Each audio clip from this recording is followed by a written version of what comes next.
and gentlemen, our program will begin in 10 minutes. Please take your seats.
Ladies and gentlemen, our program will begin in 5 minutes. Please take your seats.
Ladies and gentlemen, our program will begin in 2 minutes. Please take your seats.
Shuts down and I can't compete. My body's shaking and I'm scared to say just how I feel. Gotta turn on that noise so I can make the right choice. I need to know, as if you won't listen, I might just have to go. I want to leave this all behind. Can we close this door for peace of mind? I'm not the one to scream and shout, and you don't want to talk this out. And I don't want to lose me, so I need to choose me. Choose me. Ladies and gentlemen, please welcome 43North board member and 43North Foundation board chairman, Bill Maggio.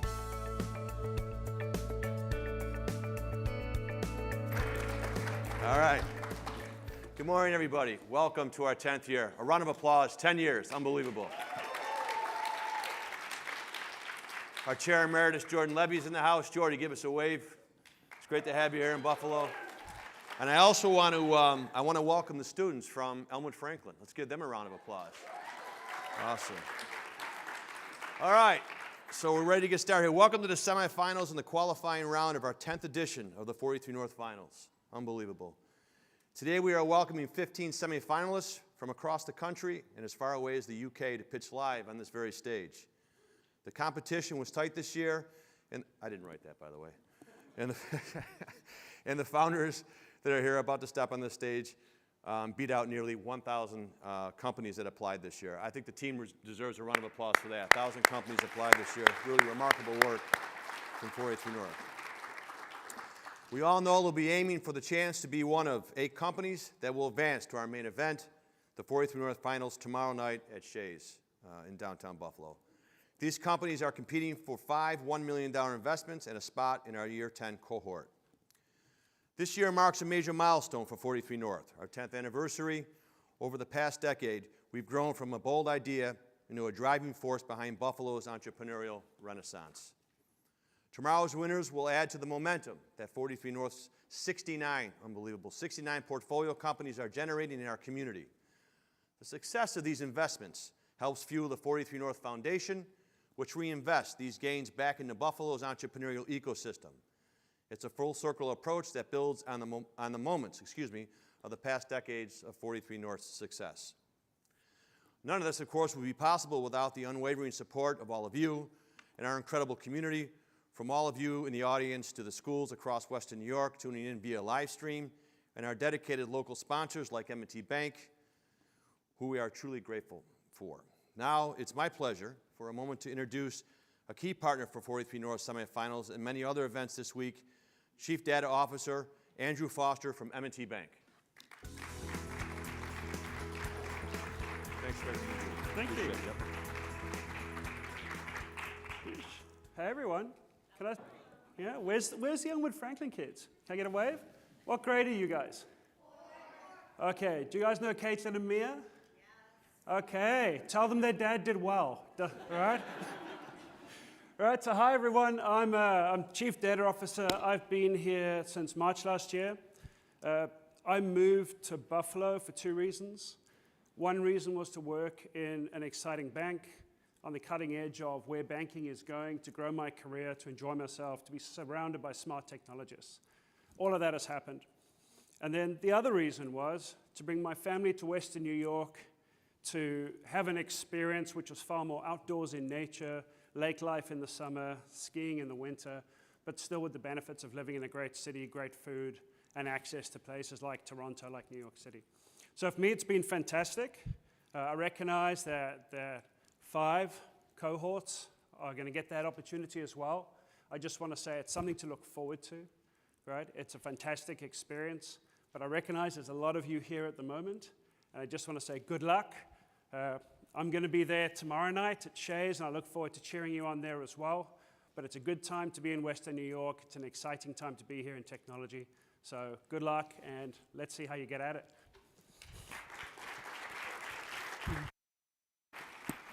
Andrew, thank you. Thank you so much, Andrew. Thank you, M&T Bank, for all your incredible support. All right, let's get on to the pitches. So here's how the qualifying round is going to work today. Each company will have 5 minutes to pitch on the stage and 7 minutes to answer questions from our 24 judges who are investors, entrepreneurs, and startup community leaders from across North America. So let's meet our first group of judges. Let's give each one of them a round of applause as I call out their names. First, Adam Phillips from Techstars.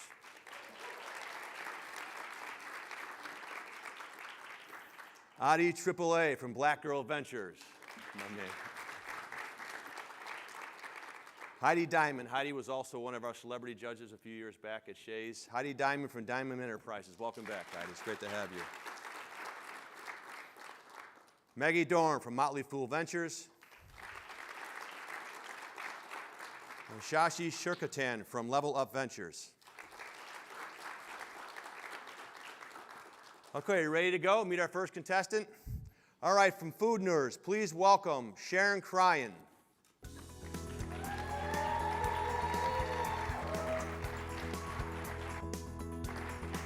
Best of luck. Thank you so Back up much. here in a few minutes. Yep. Awesome. All righty. Thank you to everyone at 43 North and New York State for this incredible opportunity. My name is Sharon Cryan, and I am the founder and CEO of Food Nerd, a Buffalo-based food technology company, and we have created a market-disrupting solution to a global problem. And this problem affects every single person in this room: ultra-processed foods. These are food-like substances that are made up of highly processed ingredients, such as flours, oils, sugars, preservatives, and synthetic additives, with the end product yielding little to no essential nutrients at all. Then, food manufacturers take these already processed ingredients and subject them to additional processing, which includes high heat, high pressure, and refinement, essentially destroying and denaturing all of those incredibly sensitive nutrients, while creating new harmful carcinogenic compounds in the process called AGEs. Just one serving of ultra-processed foods a day is linked to an 18% increase of all-cause mortality. And the worst part is, right now, over 70% of both adult and our children's calories come from these ultra-processed foods. And I'm excited to say that at Food Nerd, we have created a patent-pending solution to the problem of ultra-processing. Our innovative cold processing technology is a combination of both novel ingredients and novel processing. In short, we take whole, fresh fruits, vegetables, and mega foods, and we deliciously disguise them into foods that you and your family will actually want to eat. The Food Nerd technology can be utilized across multiple categories, disrupting billion-dollar markets with step-change innovation.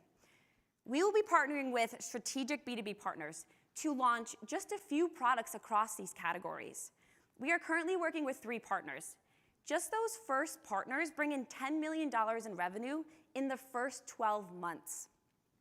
We are also working on our first government contract with New York State. This will allow us to create a new revenue stream with guaranteed contracts.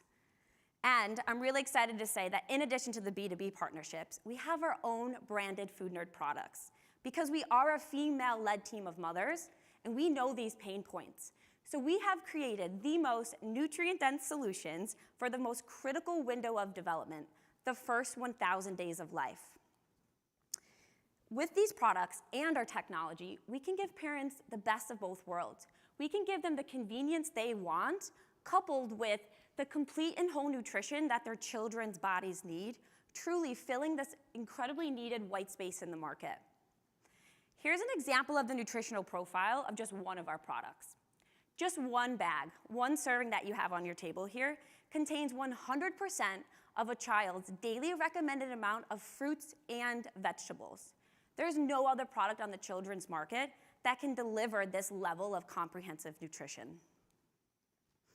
And the opportunity is massive for our products, with a total addressable market of over $250 billion. And just capturing a fraction of that market will allow us to hit our goal of $100 million in annual revenue. We are currently launching D2C, but with our omni-channel approach, we will hit our goal by 2030. And we will improve our unit economics, and we will gain efficiencies over manufacturing as we scale. And I am proud to be surrounded by an incredibly powerful team that is so knowledgeable. It's filled with world-renowned scientists, CPG experts that have both the skills and more importantly, the passion to ensure our success. And I am really excited to say that I was born and raised right here in Buffalo. And every single aspect of Food Nerd, it was born here too. We will have a major impact on Buffalo. We are currently scaling from our 8,000 square foot facility to our 30,000 square foot commercially pharmaceutical grade facility, which will allow us to create jobs and products that will feed children right here in our communities. Now I want you to imagine a world where every single child has all of the nutrition that their growing bodies need. And those products were made right here in Buffalo, New York. Thank you. Good job. Okay. All right, are you going to introduce your colleague here to come up? I am. I'm proud to introduce my CFO, Ilser Adegazel. Okay, it's never easy going first, so great job. All right. Okay, who's going to get us started here with the questions? Hi. Joshing, go ahead. Sharon, thanks for the presentation. So from first glance, the processed foods that you showed us in the beginning don't look physically that different from some of the products that Food Nerd has. So how do you think about educating parents on the difference? Yeah, absolutely. Thank you so much. So the first way that we're really showing the difference is by the product. It speaks for itself. So when you hold it and you taste it, especially as parents, we try the products that our little ones eat before they do. And this is really exciting because parents are saying, this is incredible. I don't know how you guys did this, but it's real and whole food. And I'm throwing out this other stuff because I have a better option. So it's going to be a combination of the products, educating, and then our strategic plan to really build up education and brand awareness, and then lead with science. So we have an incredible amount of science that we have invested in to prove the difference with third-party peer-reviewed published scientific papers that are going to be launching over the next 6 to 12 months. Who's next? Heidi, please. Long-time healthy eater, first-time food nerder. I'm an adult. What's the split between those of us that don't have children who might eat the product? And along those same lines, what's the thought about packaging? Yeah, so the initial products have been formulated, the products you're seeing here have been formulated for children, kind of in that I would say, 8-month to 3-year-old window. But the process has applications across all types of cookies, crackers, biscuits. So our plan as Food Nerd is really to focus in on that first 1,000 days of life, but looking and finding strategic partners that can help us launch products into those other types of product lines. Question. We also, side note, we're in a couple local retailers in Chicago and New York, and we're hearing that about 50%, about half of the purchases are actually adults that are purchasing for themselves because it is a satiating snack. It's not just filler like everything else. Interesting. Adam, please. Yeah, thank you for the presentation. It sounds a little bit on the business plan. It sounds like there might be two different things going on. One is the sort of stay alive game, first 1,000 days, which makes sense in the CPG space. And then the upside is sort of the science play to outsource the science. Is one of those preferred by you guys? Have you guys started down one road and sort of waiting to see which one works first? Or like, how have you approached those two? Yeah, so we initially, to be honest, as a female-led team of moms, we were really thinking about focusing on the children's products where they need it the most from a nutrition standpoint.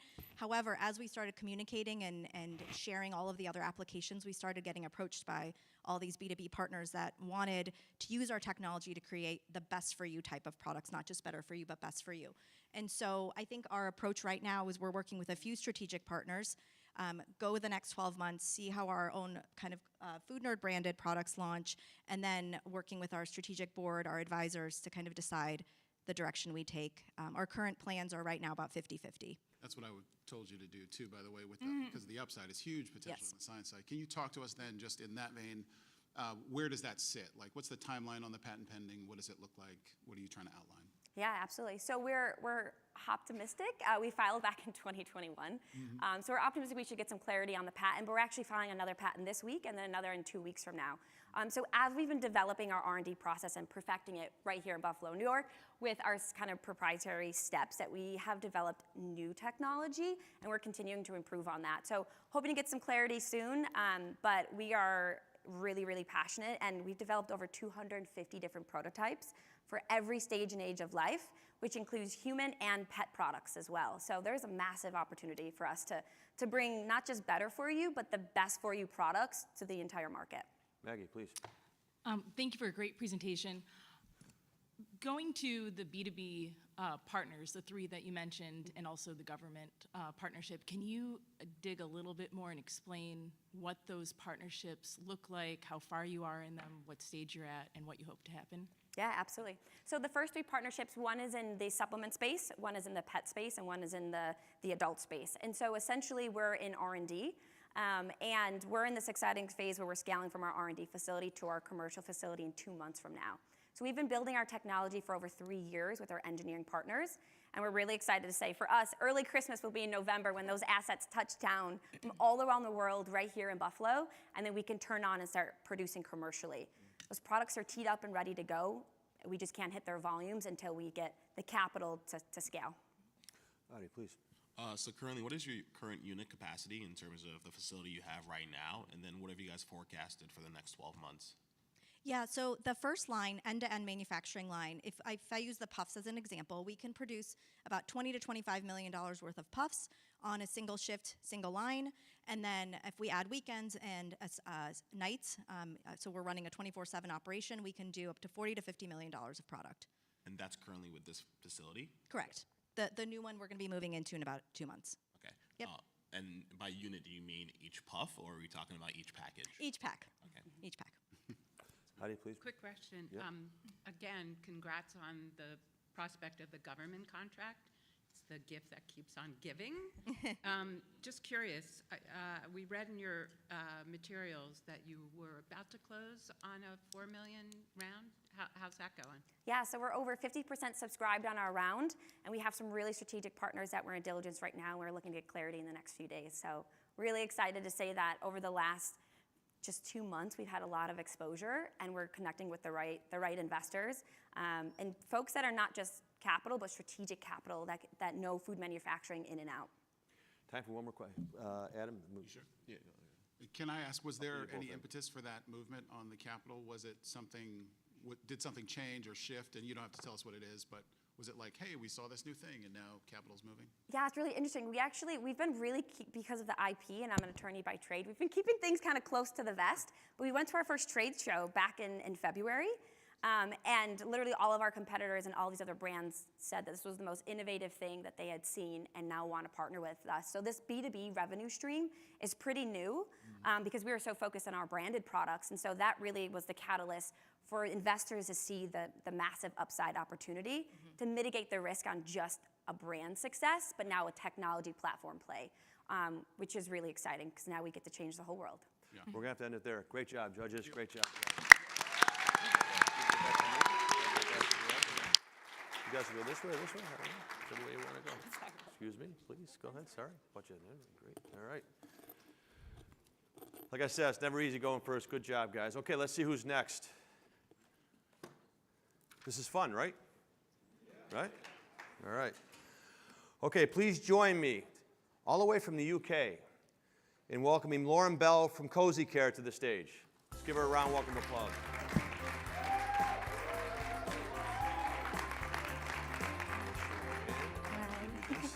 Good luck. Thank you. 5 Thank minutes. you.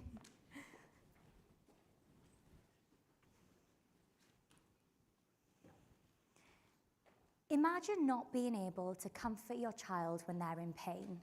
That was the case for my parents. My name is Lauren, and I'm the co-founder of Cozy Care, the world's first company to create medical devices for eczema and itchy skin. My little brother Reese was diagnosed with severe eczema at the age of 3, and growing up, I watched him scratch his skin until it bled. 20 years of this led to permanent scarring, multiple life-threatening infections, and the deterioration of his mental health. So what is eczema? Eczema is an incurable skin disease that's red, dry, painful, but most of all, incredibly itchy. This is the itch-scratch cycle. It's painful, frustrating, and repetitive. The more you scratch, the more you itch. And this will lead to needing multiple steroids and multiple courses of antibiotics. With antibiotic resistance just on the horizon, the time for these products is now. There has never been a solution focused on breaking this cycle until now. We have created the world's first medical devices to combine cold, texture, massage, and distraction, methods scientifically proven to instantly and safely kill itch without the damage. You store them in the fridge, you add your favorite moisturizer, and glide over skin. Instant relief without the damage. And you can avoid cuts, scarring, and infections. Unfortunately, my little brother Reese is not alone. 1 in 5 children suffer with eczema. 32 million people suffer in the US, a market valued at over $18 billion, and it's rapidly on the rise. We aren't creating a product. We are a new era of eczema care and itchy skin management, providing a better quality of life for our customers. We create medical devices, we have a skincare range on the horizon, and we create an electronic cooling product that provides cold at the touch of a button, not to mention clothing and an app as well. So why are we the dream team? I have eczema myself, and I have 6 years experience in manufacturing medical devices. My inventions are backed by the Mayor of London and multi-award winning. My co-founder Sandeep is a qualified accountant and years of experience within blue chip organizations. Our team brings over 20 years experience within dermatology, manufacturing, medical device compliance, finance, and marketing. We've raised over $500,000 to date. We've sold 20,000 products with a 0.1% return rate, generated over $1 million in revenue, 20 million views on social media, and have successfully set up a hybrid supply chain with manufacturing in Britain, which we will recreate right here in Buffalo. A BBC News article caused us to sell out, with the press and our customers calling us life-changing. And don't let the accent fool you. We are Buffalo ready. We are US ready. We are FDA registered. We have a robust US IP portfolio with a patent pending. The National Eczema Association is currently assessing the first in our skincare range, and we have 3,000 US pre-orders already. Our resilient team launched a hardware business in the height of COVID and still doubled our revenue year on year. And the US opportunity is far greater than the UK. So we forecast revenues over the next 5 years of 60 million. And eczema is just the tip of the iceberg. Our financial forecast has huge upside with many other itchy skin markets. And we forecast an additional revenue of $280 million over the next 5 years. With 43North's support, we will replicate our UK supply chain and bring manufacturing here in Buffalo and create a proud Made in Buffalo product range. We will have access to exceptional Buffalo talent to grow our team here in the US. We will continue our medical research in collaboration with a Techstar winning company with our AI app software. And we will connect with medical professionals and retail partners to really catapult our B2B strategy. With my personal passion of solving this problem for my little brother, the sheer scale of the growing market, our robust IP portfolio, our manufacturing execution, and our exceptional core team, the time for this business is now. I believe if my brother had access to Cozy Care when we were little, today he would not be permanently, physically and mentally scarred. With your support, we can turn this into this for millions that are itching to get their hands on our devices. If you scratch our back, we'll scratch yours, and together we can solve this global problem right here in the heart of Buffalo. Thank you for listening. Well done.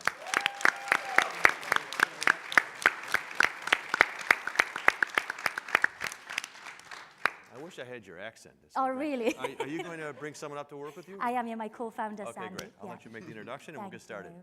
All right, who's going first? Maggie? Okay, you all raise your hands at the same time. Your traction with the amount that you've raised is pretty incredible. Congratulations, and the presentation was wonderful.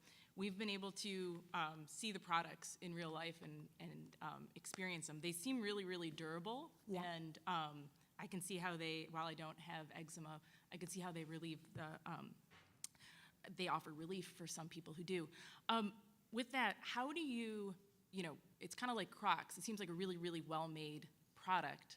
How do you get customers coming back if you have this incredible product at home already? 100%, yeah, that's a great question. So we started off the business with 2 medical devices. So we have our Scratch Star and Scratch Attack roller. These are to be used on specific areas of the body. So the roller is for face, eyes, neck. The Scratch Star is for large areas like arms, legs. We've expanded our product range already. 2 months ago, we launched the scalp scratcher. So for scalp psoriasis, scalp eczema, and this was because of comments on TikTok, Instagram, people begging us we need something for the scalp. So we were really, really kind of quick to that, to react to that and created the scalp scratcher. We've also got smaller products that are a low kind of barrier to entry for our customers to purchase. And we've also got multiple products that we're adding to our range with skincare, our app, that will bring that reoccurring revenue. So we really want people to buy into Cozy Care. If you have eczema, you have it for life. It's unfortunate I have it myself. So when someone commits to Cozy Care, that's a lifetime commitment, and we're committed to constantly innovating and bringing new solutions to help them in their day-to-day lives. Shashi, please.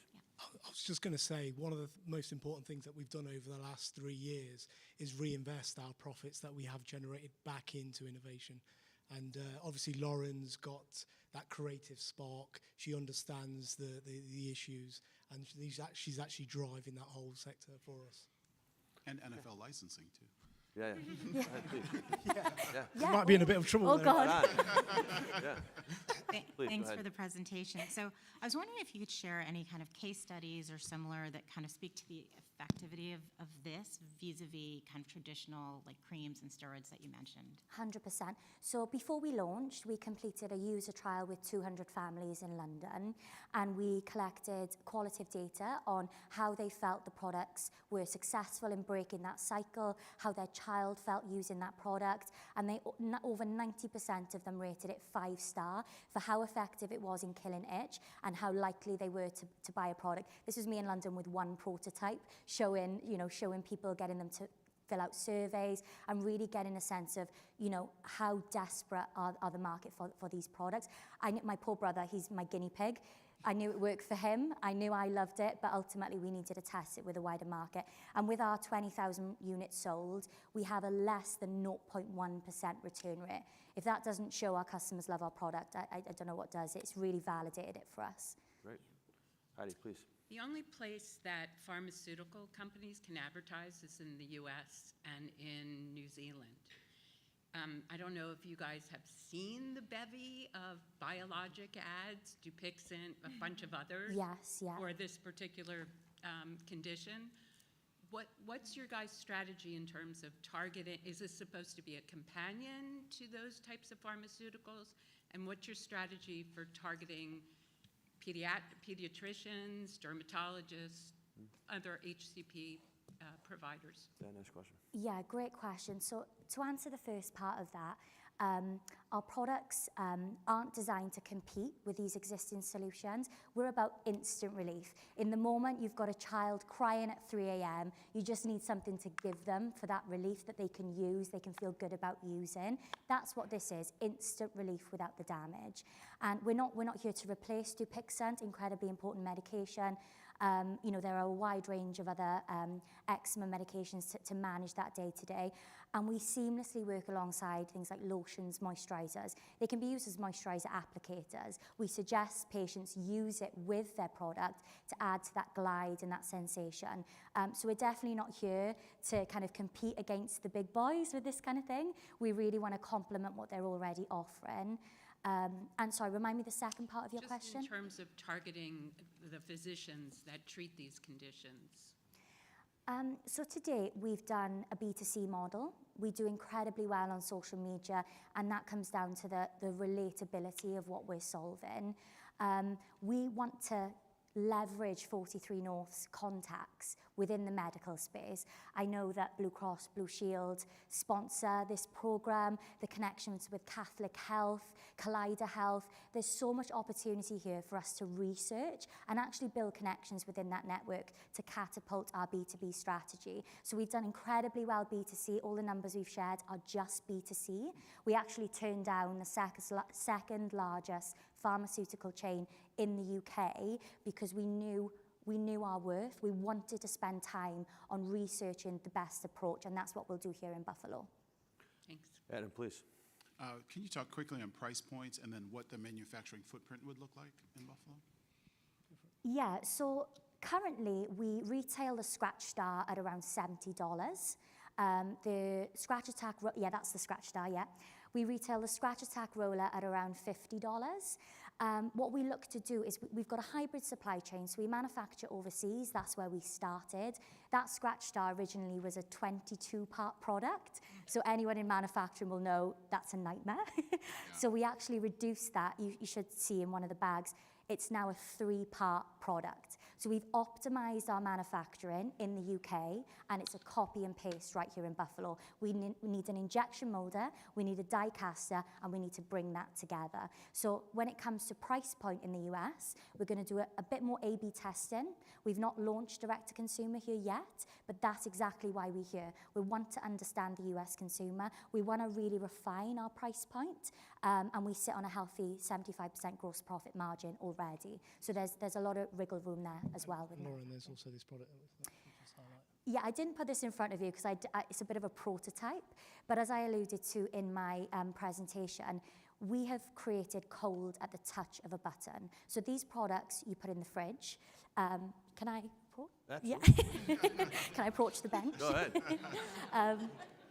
So This is our electronic cooling product. So if you can imagine, you've got a child crying on an aeroplane, a bus, in the middle of school.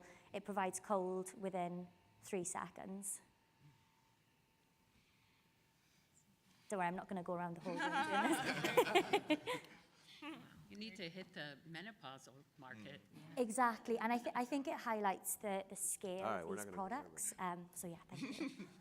And that's a good point, because actually at the moment we're talking 15 about seconds or eczema. less, bud. Sorry, we're talking about eczema, but there's a wide range of uses for these products, and there's no doubt for it. My son, who's 15 years old, has got a real severe case of acne. He's constantly using these appliers against his skin. 100%. And it works a treat, so it's definitely got... That's great. Just a quick question for me. Why Buffalo?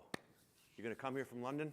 Come here from London. We're fully committed to Buffalo. We've been here, second time in the US, first time in Buffalo. We've been overwhelmed with the sense of community. Manufacturing, the talent, the access to medical, links, networks. That's exactly why we're here. We want a home in Buffalo. You pronounce Colitis, so you get a lot of points. Oh, yeah. I'm on the board and I can't say it. All right, congratulations. Great job. Let's give him a round of applause. Well done. Clicker. I think we're going this way.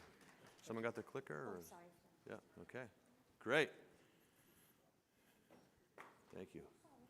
Great job. Okay, let's see who's up next here.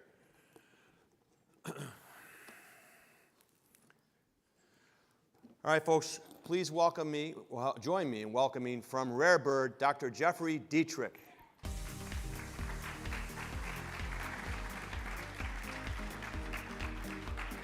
of luck, man. See you in 5 minutes. Thank you.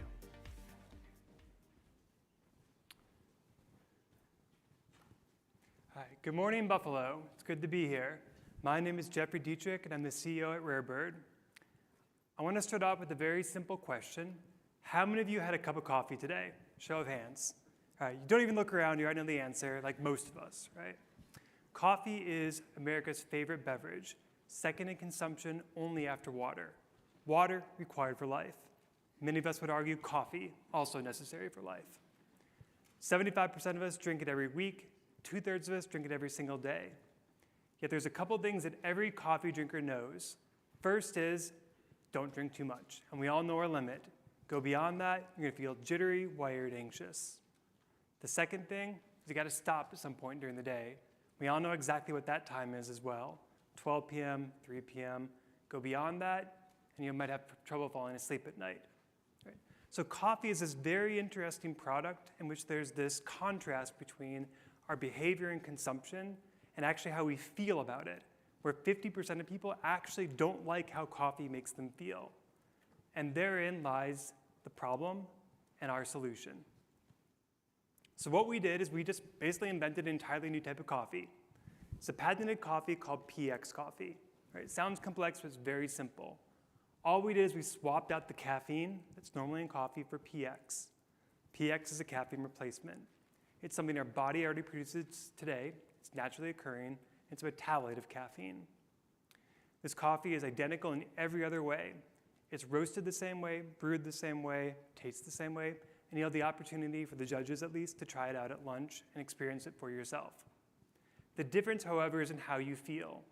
And PX coffee drinkers say they feel better during the day. 4 out of 5 people say that. And about half of PX coffee drinkers say they're sleeping better at night. And there's a scientific basis for this. So bear with me, we're just gonna scratch the surface. So PX, just like caffeine, is a stimulant. It's going to wake you up, increase alertness. However, it differs in 2 key ways. First, whereas caffeine triggers the body's fight and flight response, the release of cortisol, that's that jittery, wired feeling you get, PX does the opposite and actually decreases feelings of stress.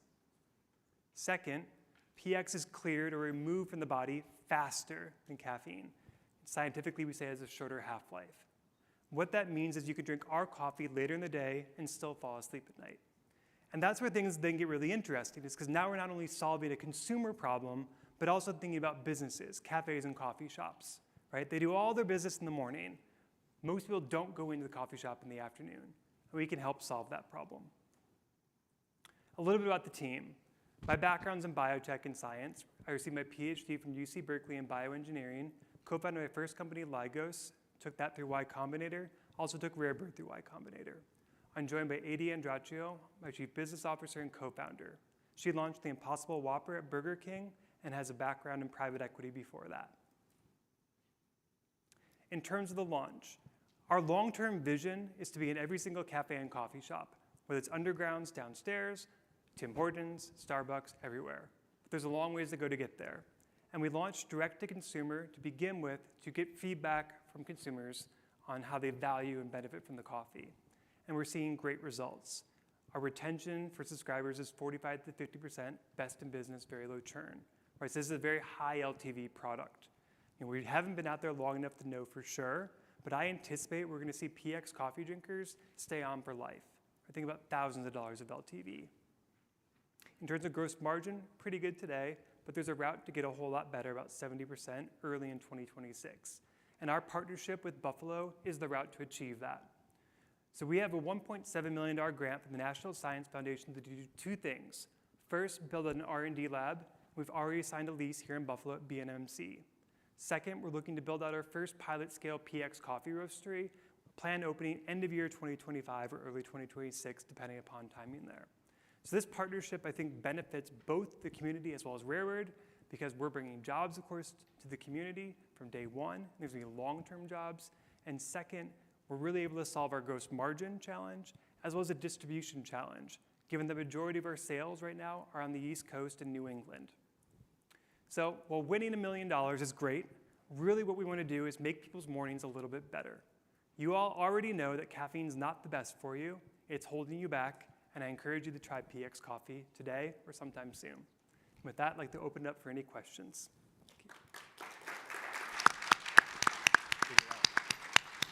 Great job. Okay, who's going to kick us off? Heidi. What is PX and where do you get it, and what was the supply issue? Yeah, for sure. Okay, so the only place PX exists in nature is actually within the human body. So it's a metabolite of caffeine, and what that means is about 80% of the caffeine that we consume is converted by enzymes in our liver to PX. The issue is it takes your body most of the day to do that, so you never actually feel the PX, you're only feeling caffeine. Right, so we've developed a biomanufacturing process to make PX using the exact same biology our bodies use to convert caffeine to PX. That's what part of that NSF grant is for. We do currently source it from a synthetic producer, however, today. Shashi, please. How do you think about educating consumers about this? Yeah, so that's something that we're working hard on. So when we did the full launch in the early Q2, we really ramped up ad spend to test out different marketing messages and thinking about how do you succinctly communicate the benefits to consumers. So the one-line pitch today is, this is a mental wellness coffee. It's better for stress relief. It's better for sleep. Can you break down your current distribution model and your future distribution model? Yep, so 95% of our sales today are direct to consumer, either through our own Shopify website or through Amazon. The long-term vision, however, is to be selling B2B, so picks and shovels model. So what we'll be doing long-term is actually producing a green or unroasted PX coffee bean, and we just drop that into the existing supply chain and distribution channels that people are buying, roasteries are buying their beans from today. So the 5% is that partnerships with other, I guess, coffee shops? Yep, retail grocery store, and then we're in a restaurant, Village Juice, like Breakfastry out of North Carolina. It's a 10-chain restaurant. We're doing pilots with both of those. And how are the pilots going? Very well. So Village Juice started off with a test run of our coffee. They're now switching their flagship store over to entirely PX coffee, no caffeinated coffee, in that store later this year. And then the rollout to the rest of their 10 stores next year. So that's really the stepping stone, gathering data, and then using that to pitch additional B2B partners in that channel in the future. Two questions. Please. Yep. The first one is currently your IP. What is it? Yep, we have two. We have one granted patent, one allowed patent, so we'll be granted probably in the next month or so. The granted patent covers a ground PX coffee, so what we're selling today, so limited amount of caffeine, kind of a range of PX. So that really walls off, a major category of coffee. Our second allowed patent is on the methods to manufacture a green PX coffee bean. Again, thinking about that long-term business model, selling those beans. And then we have a third application that's pending that's actually going to be on the physical composition of matter for that green PX coffee bean, not just the method. And in terms of Buffalo and also experiencing, are you looking at opening up like a test lab for individuals to come in and taste the coffee? Yeah, I think that's ideal. So in part, it depends what the NSF is going to allow us to use with those funds. They're certainly going to be in support of the pilot plan. If we can find a way to kind of add on an experiential retail aspect, great to bring investors in, great to show people directly in the community the coffee as well. So I think that's ideal, but TBD. Have you got a question? Yeah, I do. Please. Synthetic manufacturer you're purchasing from now, what are they using it for besides you? So they're producing PX as a caffeine replacement. So they're doing the same thing, okay. So it was one of those interesting situations. Founded the company, we thought we were the only people working on it. It turns out there was someone else had the exact same idea. Started a couple of years prior. So rather than fight against them, we decided to join forces and work together. And so we have a contract for PX for coffee. So they're selling into energy drinks and a few other spaces. Gotcha, and that's typically a good sign.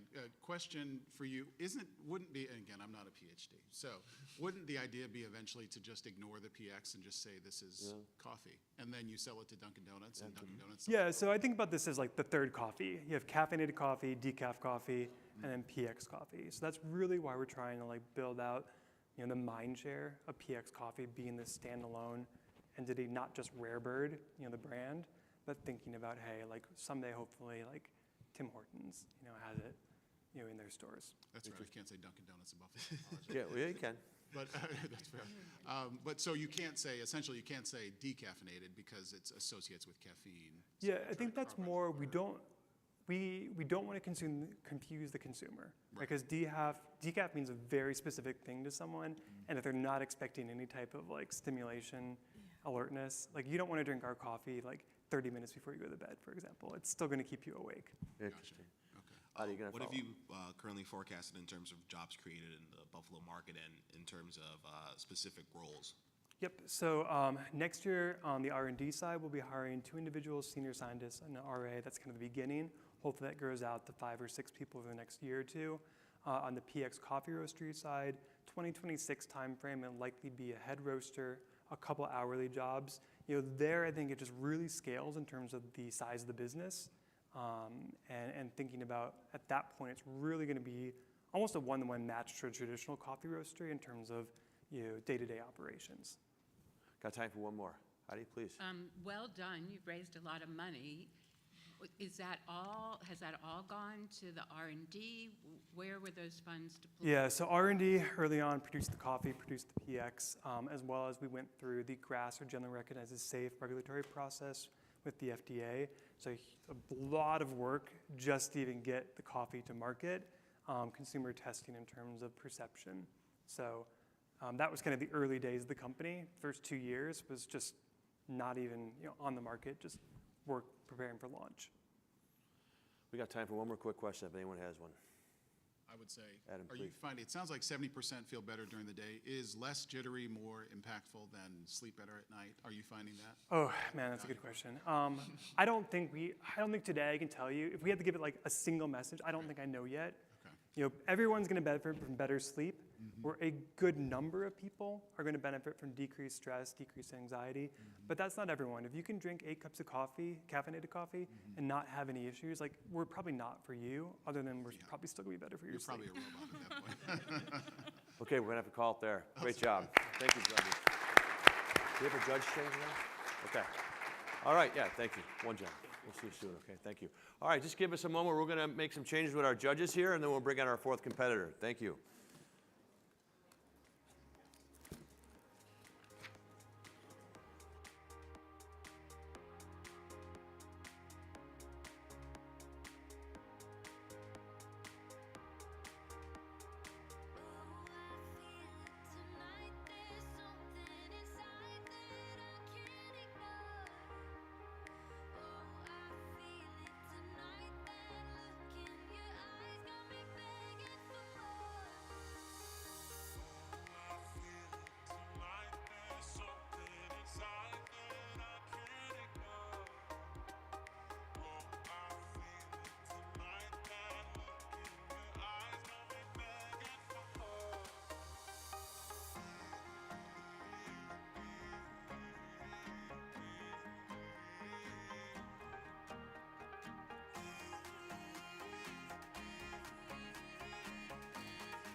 Thank you, everybody. What a great start we're off to here, Colleen. Really, really great work. Unbelievable job by the team. All right, before we get started with our fourth competitor, I'm just going to take a moment to introduce our next group of judges. I want to give each one, as I call their name, a round of applause for being here. We're very grateful, obviously, to have you supporting our Year 10 event. So Alexandria Twyman from Advantage Capital is here for the first time, I think. Welcome. Loki Hunt from M&T Bank. Welcome. It's great to have you here. Nancy Hilliker from Revolution is here. Thank you. Wonderful to have you. Salvatore Treabasi from Pro Analytics is here with us today. Thank you. From New York City, correct? Is that where you're from? Great. And last but not least, Scotty Lefowitz from Los Olas, BC. Welcome. Okay. I am going to do my best with this name. Please welcome to the stage from 8B Education, Lydia Kimontu Burasere. I think I got it.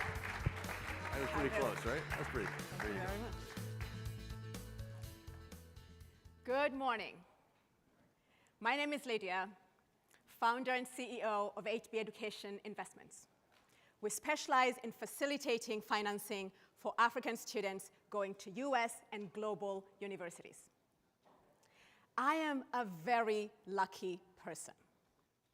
I was born and raised in a hut in Western Kenya. Think about that. And through the sheer luck of winning a scholarship, I made my way to Cornell, Oxford, the UN, and the World Bank. And I'm here today.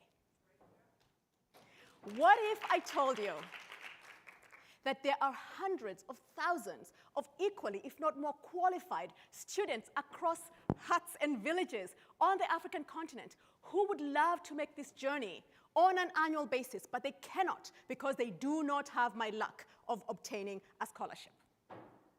The job of 8B is to move the access of African students to global universities from one that relies on luck to one that relies on good old loans with a twist. The task at hand for 8B is two-sided. On one hand are US colleges and universities. Did you know that colleges in the US are closing at an alarming pace because of decline in college enrollment? And that number is about to get worse. Ordinarily, these colleges would address the gaps in student enrollment by recruiting from India and China. But the China strategy does not have a future. They are looking to the African continent. On the student side, did you know that every year 1.3 million African students receive offers from US and global universities? More than 2/3 of them will not show up on campus because they cannot figure out the financing. If they could all show up, the 1.3 million of them, they would be spending $50 billion on our college campuses, US and globally. These numbers are going to double by 2030 because by that time, the world's youth population, almost half of it, is estimated to be on the African continent. So why does a problem so large remain unsolved? The answer is in the perceived risk of lending to African students. Ordinarily, to lend to these students, you would need data about how loans to these students perform. To obtain data about how those loans perform, you have to lend to those students. It's a chicken and egg problem. So we innovate on the business model, put data to one side, and instead of that, raise a guarantee pool that provides lenders the security they need in order to lend to these students. Initially, we raised that de-risking capital, that guarantee pool, from impact capital. At scale, we are raising that from universities. So how does that work? A university that enters an agreement with us agrees that when we lend to a student, say $25,000, instead of sending to their financial aid management system $25,000, we would send to them $17,500. And we would hold onto $7,500 into this pool that reduces the risk for the lenders, that enables the lending to happen. And why would universities agree to this? Because the alternative is increasingly empty classrooms. In the last year, for our pilot program, we had well over $350 million in student loan applications with almost no marketing. We issued $9.2 million in lending. We are revenue positive, and we are really excited that we have 7 universities that have signed MOUs with us in order to provide that 30% de-risking. And for those of you that sell to universities, you know that that is exciting because universities take a very long time to come to any decision, especially one that has financing implicated. We are really excited about the range of partners that we have that have come with us in this journey, including a leading, the top 10 leading VC from the African continent. We have very happy students.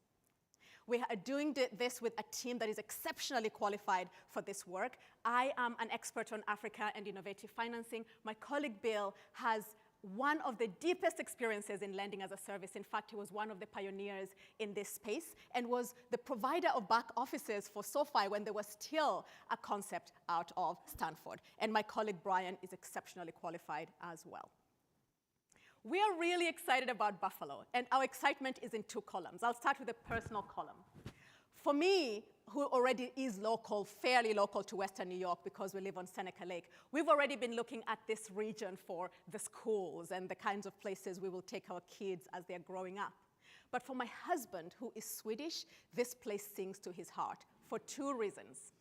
Number 1, the Sabers. My husband comes from the same town in Sweden as Darlene. That is very important.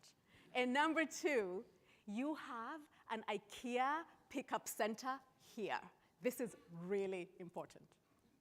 On the work side, we are looking to build our sales org out of Buffalo in order to sell to universities both in the region as well as New York State. I'll give you an example. University at Buffalo has 5,700 students that are international. Guess how many of those are from the African continent? Less than 100.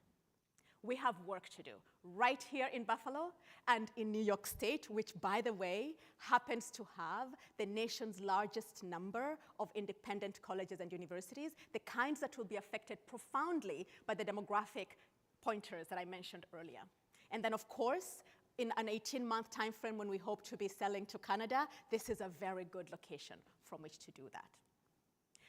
The work that we will do here in hiring the sales team will enable us to sell to 100 universities, sign 40 implementation agreements, which will get us to $2.1 million in revenue. We will do all of this work while creating jobs for Buffalo and for the state. We are really excited about the work we're doing and welcome you to join us in building this transformation in African student access to our universities, because that will transform our workforce and our nation. Thank you so much. Okay, let's get started. I'm going to take this. Who's going to kick it off here? Who wants to go first? Please, Alexander. Great presentation. As you mentioned, really the linchpin to scaling the model is getting those universities to contribute the reserve capital.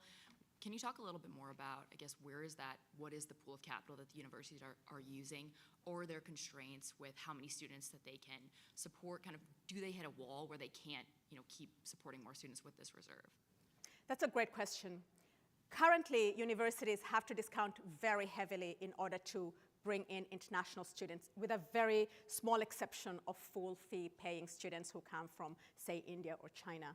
On the African continent, when they're recruiting those students, they have to discount very heavily, normally upwards of 50 or 60%.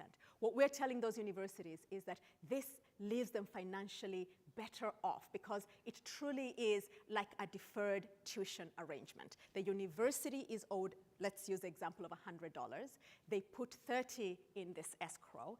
If the student performs, meaning they graduate and they get a job, that $30 will go back to the university. If this was a discount, the university would never see that 30% because it's a notional reduction in their revenue. So universities are interested in this because financially, on the accounting side, it doesn't leave them worse off. So really the limit is in their imagination. How big a footprint do they have on the African continent? And the money isn't coming from a reserve. The money is coming at the point of disbursement. We are giving a student a peanut of $100. The student is owing $100, and the $70 satisfies that obligation because the university agrees to reduce the revenue that they are receiving. So it's really the university that is taking the hit, but that hit is like a deferred tuition. So the concern about limit doesn't exist in that way because they don't have to pre-raise the capital in order to access our approach to financing. Who's next? Sal, Just please. on that note, does that mean that the students who enter the program and take advantage of the opportunity, that their total cost of education is higher than it would be if they had qualified for the discounted tuition?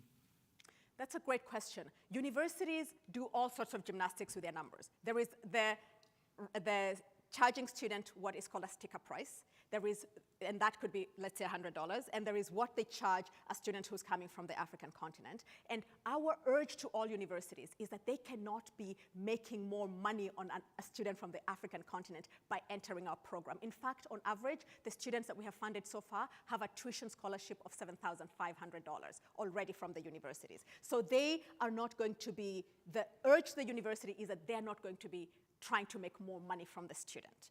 But the university is willing to take this hit in order to have more students coming in through the door. Just to clarify, so the implied discount that they've been generally offering in the past to attract African students kind of remains in place, and then what you're doing is providing lending lever or the opportunity for the students to borrow the money so that they can, more of them can actually try to enter the programs that are being priced at that level. That's correct. And for the university, that discount becomes an evergreen rotation, so that once the students finish repaying in a 7-8 year period, that money would be coming back to accelerate other African students enrolling. Nancy, please go ahead. Sure. Can you talk a little bit about the types of students that you are offering these programs to? I know it's very big focus on STEM, but what is their likelihood of not only staying enrolled in the college over, the 2 or 4 years, and then also maybe staying in the U.S. after? And then I'd love to get into the B2B motion, the go-to-market motion after. Thank you so much. That's a really important question. The students are in STEM designated programs because it allows them to have the 3 years post-graduation in the US. And that is the focus that we have. Because in those 3 years, you're able to give them pathways for how they can change status that are legally available to them that might not be if they're not in a STEM designated program. So they can vary as widely as the CIPA program at Columbia is actually STEM designated, or a physics program at Oswego, right? It can vary that widely. That is the kind of student. And the students are competitive because in a country like Kenya, to enter university in the first place, you have to be in the top 15 to 20% of the population, right? And then to do an essay, a GRE, and come to the US, you already have to be head and shoulders above the competition. So the students are very competitive. The concern isn't about academic preparedness. The concern is, will we be able to figure out sufficient financing at scale? Gotcha. Do you have a follow-up, Nancy? Please go ahead. Yeah, sure. So can you just talk a little bit more about your plan to go to these universities and kind of how you plan to sort of target? Yeah, thank you. So right now, we are getting a lot of demand. We participated, for example, in the NAFSA conference that just happened mid-year, and we had standing room only panel where everybody in the room had questions about their African student enrollment and how we can help them. So we have a lot of visibility and universities already knocking on our doors. The challenge becomes getting that process from beginning of. Universities are very excited to, can you herd all the cats within a university ecosystem to get them to sign an MOU? We have 7 signed. We have 24 in the pipeline that already have our MOUs, and they're doing the cat herding. And then we have a range of others, a wide range of others that have approached us either because of NAFSA or other outreach that we have done. Another very big partnership that we have is we were invited to make a commitment at the Clinton Global Initiative. That gave us really big visibility among colleges that want to expand their African footprint. So that's really free visibility for us in order to get to on the radar of the universities that care about this. But the reality is every university that is in the business of 18 to 23-year-olds or 18 to 30-year-olds will have to care about us in the near future. This is inevitable. We'll have to end it there, guys. Thank you so much. Sorry. Great job. Thank you. You're a great job. All right. Thank you, judges. Okay, let's see who's next. Very interesting. Okay, ladies and gentlemen, please join me in welcoming from Cash, Dr. Liren Elner.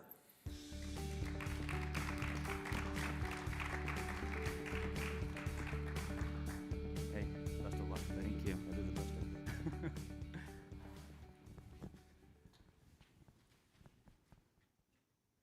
Good morning. I'm Liren from Cash. I earned my PhD studying the financial decisions of individuals. And one of my main findings was that despite personal finances becoming increasingly complex, Americans still spend only 1 to 2 minutes per day on managing their finances. That's it. And given that, an average American loses over $5,000 a year. By implementing Cash's fully automated money management platform, banks and credit unions can help their customers get those $5,000 back and build a better future. But why would they want to do that? It's simple, because it solves their own problem. Retail banking today is becoming harder and harder for any bank that's not a mega bank, a top 5 or top 10 bank in the US.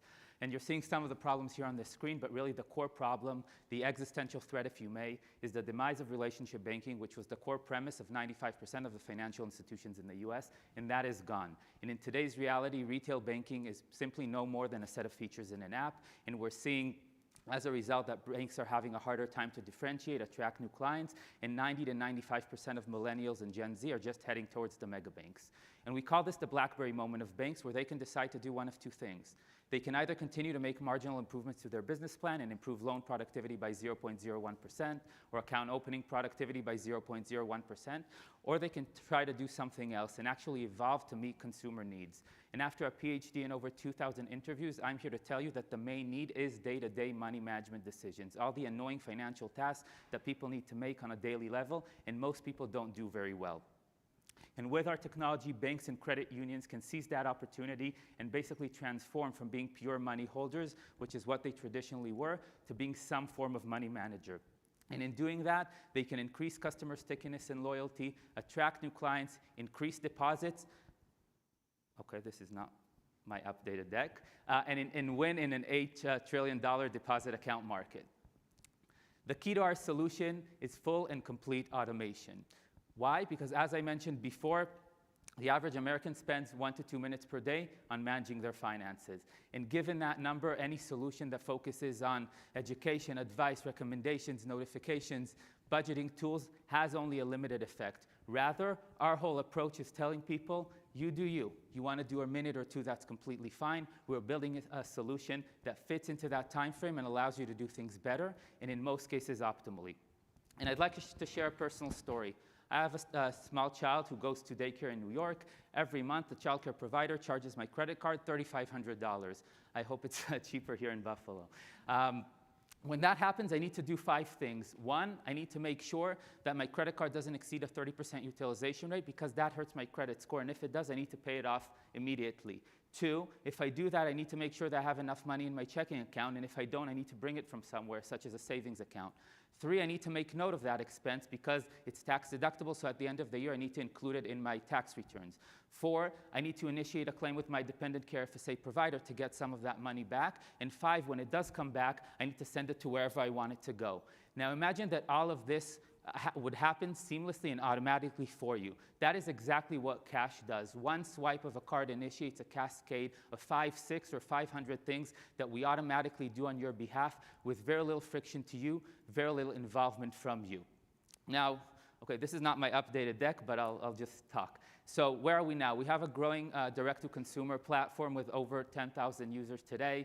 We signed our first contract with a bank down in Texas, $120,000 in annual contract value, and we've developed a pipeline of over 45 financial institutions that are excited to implement our solution within their digital banking experience. A little bit about us. So I'm, besides my background, besides the PhD, which focuses specifically on the problem that we're trying to solve, I was the first employee of a telecom startup, basically building it from scratch up until a successful sale to two of the incumbents. Hadar, CTO, spent the better part of the past 2 decades building and scaling technological products and gained deep expertise in AI. Besides us, we have 2 phenomenal developers in addition to a very, very talented product and design. So why Buffalo? Our team is currently widely dispersed across the globe, and we're looking forward to the opportunity to consolidate the team in one place right here in Buffalo, as well as augment it with the phenomenal technological talent that comes out of the universities in the region, and especially the 8 computer science and engineering schools in the region. Additionally, over the past few days, I've gotten the ability firsthand to witness the strong support that M&T Bank provides to this community, and especially to 43North, and we're excited about the opportunity to explore potential collaborations with the bank. We're looking forward to the opportunity to come right here to Buffalo and work with this wonderful community to reinvent consumer banking and improve people's lives. Thank you very much. Well done, well done. Who's going to kick it off here? Loki, please. Thank you so much. Could you speak to a little bit more about partnerships with retail banks that you currently have and any learnings that you might have from any of the partnerships that you have currently running? Yeah, so our first contract is with a community bank called Transpecos Bank in Texas. We're currently building 2 POCs. One is with KeyBank, which is a relatively large regional bank, and the other is with Alabama Credit Union. Additionally, we have, as I mentioned, around 45 conversations that are ongoing, and when I say ongoing, it's more than 4 or 5 meetings. It's not like a first intro meeting, so these are processes that are going on, from the largest being Capital One. The smallest is a very long tail of banks that you probably never heard of. I think from the bank's perspective, what they are looking to get from this, one is increased customer loyalty and stickiness and retention. 2 is attract a younger and more tech-savvy clientele, and this is especially important in advance of the largest wealth transfer in history. 3, and this may not come out initially, is access to data. What happens is that our solution serves as a call to action, is a monetary incentive for users to connect more and more of their accounts to the platform, including external financial accounts. And when we are embedded within a banking app, the bank has access to that data, and that gives them the ability to, one, upsell very individually tailored products. You see that someone has a $10,000 credit card debt with Amex, you can just give them a $10,000 personal loan at 1/3 of the interest rate. And 2, obviously simplify and improve underwriting, because you just have access to all of that data. Who's next? Scotty, please. Tell us more about the business model, like how much you want to charge, and all of that. So basically, we're working across three potential pricing models. The first is just a flat SaaS fee. So a bank pays us a certain amount per month. The first contract is exactly like that. Transpecos pays us $10,000 per month, and that's a flat SaaS fee. That works better for smaller banks, community banks, and smaller credit unions. For larger banks and credit unions, the model is it's a usage-based SaaS model, so it's based on tiers. So up to 10,000 users, you pay us something. Up to $20,000, you pay us something. And we are now exploring, this is something that we're going to do in the POC with KeyBank, revenue share model, where we basically share the revenue based on certain KPIs, based on the additional revenue that they are able to generate. The average price for a small bank is around $250,000 a month. And it goes up. Capital One, that we're talking like a $10 million contract. The average that we currently have in our model is $500,000, but it really depends on kind of the size of the bank. Alexander? Yeah, could you comment on, I guess, what's the longest amount of time that a user's been on the platform so far, and does their utilization kind of go up, go down? What does their utilization pattern look like over time? So one of the funny things, and we've been discussing this internally a lot, for us, a metric is not being on the platform, because the whole point of our platform is that once you set it, I don't want to say forget it, but you set it up and then it just works for you. You don't need to log in and monitor it, and if you're doing that, we're not giving you the confidence to actually let it go. Currently, the average time that a user spends on the platform per month is around 12 minutes. And we are actually kind of trying to figure out within ourselves whether we do want to add additional kind of educational content to increase some form of engagement. But in terms of kind of the core platform, that's not a metric that's important for us. What is the bank, sorry, just to follow on, what is the bank looking for to determine whether it's a successful tool for them? I think, so one obviously is the access to data, and that gives them the ability to upsell, additional products, and that is something that we're going to measure. And the second thing is the ability to attract new clients. I'll give you an example with KeyBank. KeyBank has a digital arm called Laurel Road. That Laurel Road product is very much focused on student loans, which we're not touching now, and on a high-yield savings account. They're not having much success with it, despite having one of the highest yields on the market. What we're going to do with them is turn that high-yield savings account to a fully automated high-yield savings account, which means that you connect that savings account to any checking account wherever it is, and funds automatically flow so that you get the maximum interest that you can, and it goes back into the checking at Shea, at Bank of America, wherever it is, only when the user is kind of swiping and needing the money. So for that, their metric is very much increase in deposit. It really depends on kind of the exact module, automation module that we're including in the partnership, but basically increase deposits, increase customer stickiness, and attract new clients. Nancy, Salvatore, Scotty? How do you think about security? Sorry. Obviously, this is a really neat product, and I agree with you. I think the gem here is putting all the accounts in one place, but obviously that data layer and the risk and security, the risk of data leakage and, is a big concern for banks. So how do you address that piece of it?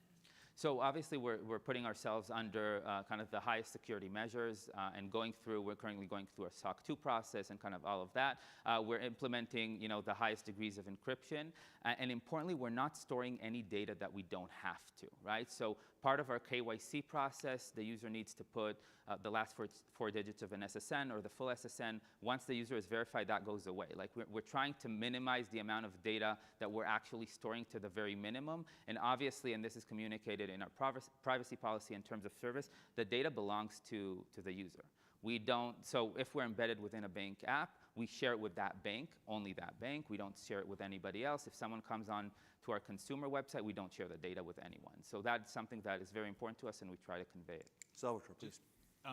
Do you have a conflict at some point where if part of the strategy of the product is to really maximize simplicity and really you sign up KeyBank and you're pushing client fund flows into KeyBank, but they're coming from somewhere else, how do you think you're going to be able to work with the other side of the trade there when you want to present this to them as an opportunity? Have you encountered that yet, or is it too early, you don't know?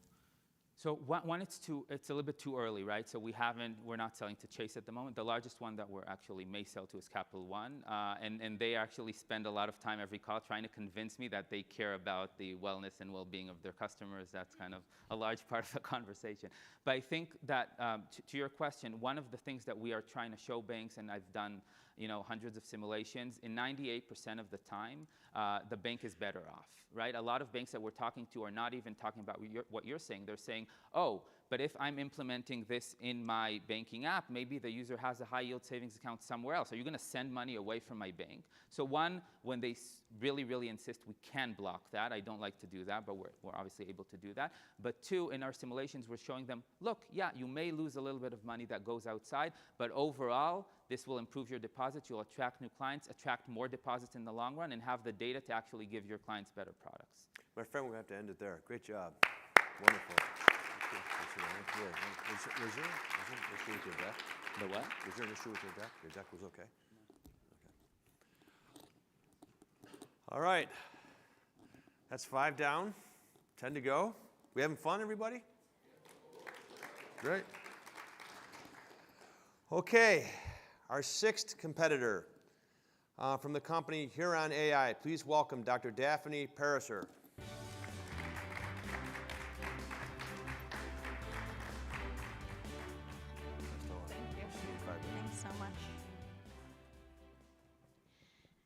Hi, everybody. My name is Daphne Pariser, and I am the CEO of Heron AI. Heron AI is the trusted AI data analytics platform specifically for accountants. Accountants can take their clients' data and use this data to transform it into decisions 20 times faster than the leading industry standard utilizing Heron AI. Heron AI is basically an automated platform where we want to try to transform data into decisions and to help businesses scale.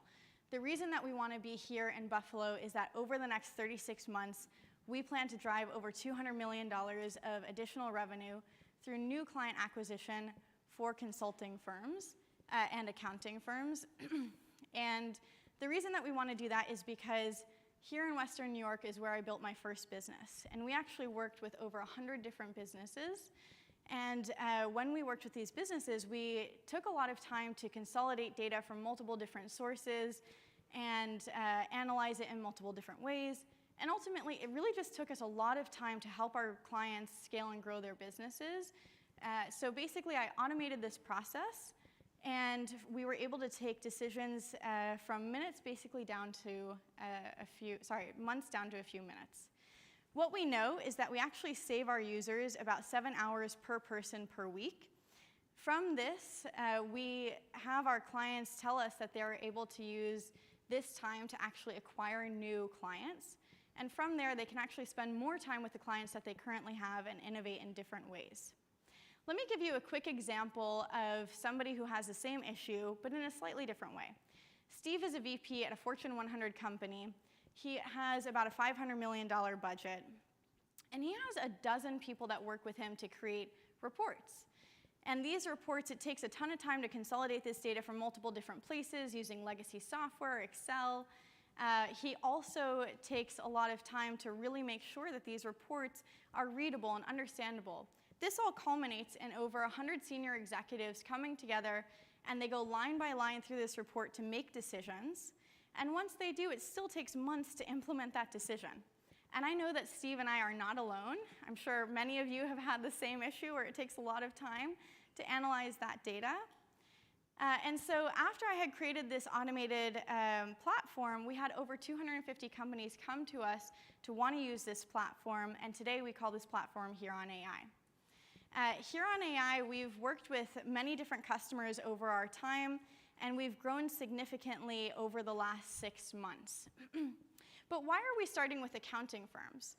So we're actually working with mid-sized accounting firms, and the reason being in the next 10 years, there's going to be a very significant disruption in the field. 75% of these accountants plan to retire, and there are not enough people to replace them. And so this is going to create a $300 billion opportunity for automation in this field. We all know that analytics is core to our businesses so that we can really understand how our businesses are doing. And with this talent pool shrinking, really this is going to create a huge demand for automated tools like Heron AI. We're not trying to replace accountants. We're trying to fill this gap and lead a new industry standard. So Heron AI, what we know is that we're about 20 times faster than the leading standard. What accountants can do is come onto our platform. They can consolidate over 150 different data sources. Once they have done that, they can segment all of their clients into our portal so that there's no data cross-contamination. And from there, the dashboards that are generated are fine-tuned based on client data so that they actually give out action plans for these clients that are specific to their needs, their opportunities, and their gaps. You can also ask any question that you have to our agent, Jules, in over 56 different languages, 24/7. We utilize proprietary algorithms to help us create technically accurate and professional dashboards, and this creates a high switching cost. It also makes it difficult for competitors to replicate what we have in terms of speed, accuracy, and user experience. If you want to, please scan this QR code so you can get the Heron AI experience. But I'm really excited to say that we've grown significantly in the last 12 months. We've went from 250 companies to over 1,600 companies, and that is going to give us about $3.2 million in ARR as we plan to convert 10% of them while we're here at 43 North. We are really excited to be here in Buffalo because Buffalo is where I started my very first company. We plan to work with over 400 companies while we're here in the next 24 to 36 months. And we plan to drive over $200 million in revenue. In the next 10 years, there is going to be an absolutely massive disruption in this industry. My co-founder, Julian, and I are the right people to make a difference because this is where our expertise is. And if we plan to change the future, which we're sitting on the edge of the future right now, and we want to make history, we have to do this together. We have to do this today, and we have to do this here in Buffalo right now. Thank you, guys. All righty, good work. Yeah, you have someone joining you, right? Why don't you go ahead and is he coming up? Are you coming up? Or? He is. Don't be bashful. Come on now. Water's warm. All righty, who's going to kick us off? Scotty, let's go. Yeah, can you talk more about the Buffalo fit? Like what you guys are trying to hire here? Is there a specific like financial service industry you want to sell into? And can you speak about your previous experience as well living in Buffalo? Absolutely, yeah. So I built my first company here in Western New York, and we actually, I think we actually have the wrong slides, unfortunately, but I had a slide that had all these pictures from my very first company that I built out here. We actually won the first place New York business competition about 6 years ago. And since then, we've really had a ton of support here. And so when we started this company, which ultimately came out of my first company, it really made a lot of sense for us to come back here because of all the support, all of the network we already have. But additionally, there's really a huge opportunity for automation in this area. And so that's really why we want to start here and grow into our enterprise play in the next 3 years. And then the goal ultimately is to take that enterprise play and work towards a much larger model from there. Ultimately, we already have quite a few partnerships in this area. We're looking to partner as well with UB and a few of the other colleges to start pilots in the next few months here. But we ultimately do plan to utilize a lot of the talent pool that already exists. Specifically, hopefully once we win this, we intend to start hiring within the next few months. Salvatore, please.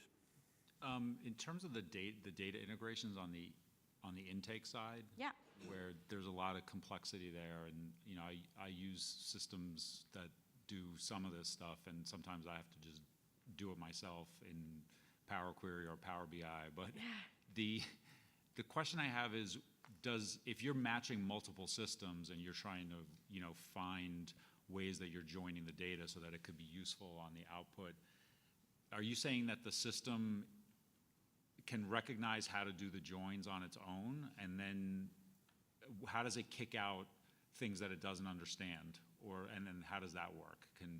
Yeah. Because that's like to me that's always like the most difficult part. Yeah. Of doing anything like this. That's the question. I think that it's a great question because this is the issue that I think most people have when it comes to data analytics. There's a lot of data, you don't know how to consolidate it all properly, and then also, I was actually reading an article a few days ago that was saying that most of the time data analysts, specifically in accounting, tend to make at least 3 mistakes per day when they're doing these analytics. So one, we've not me, but right, not me either, actually. But I'm now going to continually question myself if that's the average. Oh, sorry. Go ahead.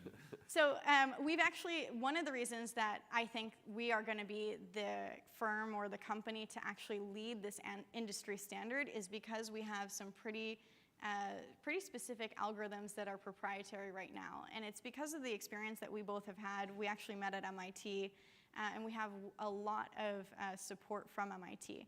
So we've created some algorithms that help you to clean the data, to recognize specifically what is it that you are looking for in this data based on fine-tuning the information, so that our platform actually is pretty intelligently looking through the data and identifying what's most important for you that's going to help you answer the question that you're looking for. Interesting. Nancy, do you have a question? Could you talk a little bit more about monetization and the ways that you will increase ACV among your customer base? Yeah, absolutely. So right now we have a wait list of about 1,600 people. Part of the reason that we still have this huge wait list is really capacity at this point, which is why I'm saying that we're ready to start moving. We've got the team, we've got the algorithms, we've got the wait list, and really right now we're just looking to kind of start moving through it. So the goal in the next 12 months really is to start moving through this wait list where we look to convert about 10%. But we actually already have a huge list of people here in Buffalo that we're starting to work through that we really want to be working with. And the goal is that we're going to be converting about 400 of those in the next 36 months.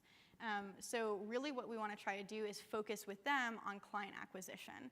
So we're creating a space where they can actually consolidate that data, but then when they have that data, they're actually saving about 20% of their workday. So from there, they can focus on new clients. Does that answer that question? I was wondering more about like how much do you charge for this, and like how can you get that price point higher? Got it. Yes. So right now we have our average price point is about $3,000 a month. What we're seeing, depending on the firm size that we're working with, so we're targeting firms that are about $1 million to $50 million in ARR. So we have 3 different pricing points where it typically starts at about $3,000 and goes all the way to $10,000 per month. We also do pilot plans because we really want to stay very close to our customers right now.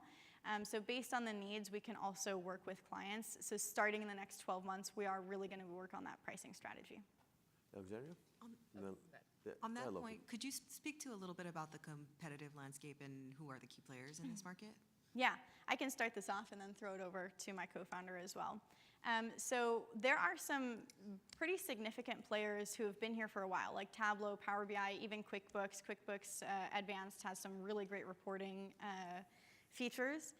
But what we know is that people are switching. We have a wait list of people. I've actually spoken to every single person on this wait list, which has taken a lot of time.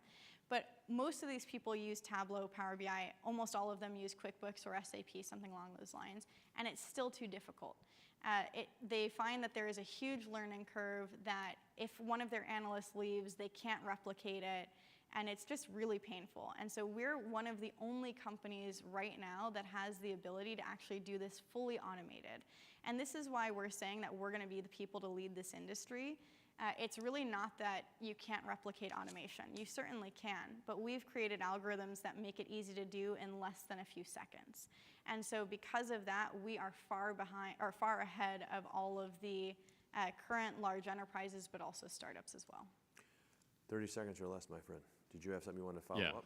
I wanted to tie back also to Salvatore. I think, the very important part is our algorithm can pick up on very complex data that's unstructured or semi-structured, and we build on top of core AI technology that's super new, but it's not enough. It's not precise enough.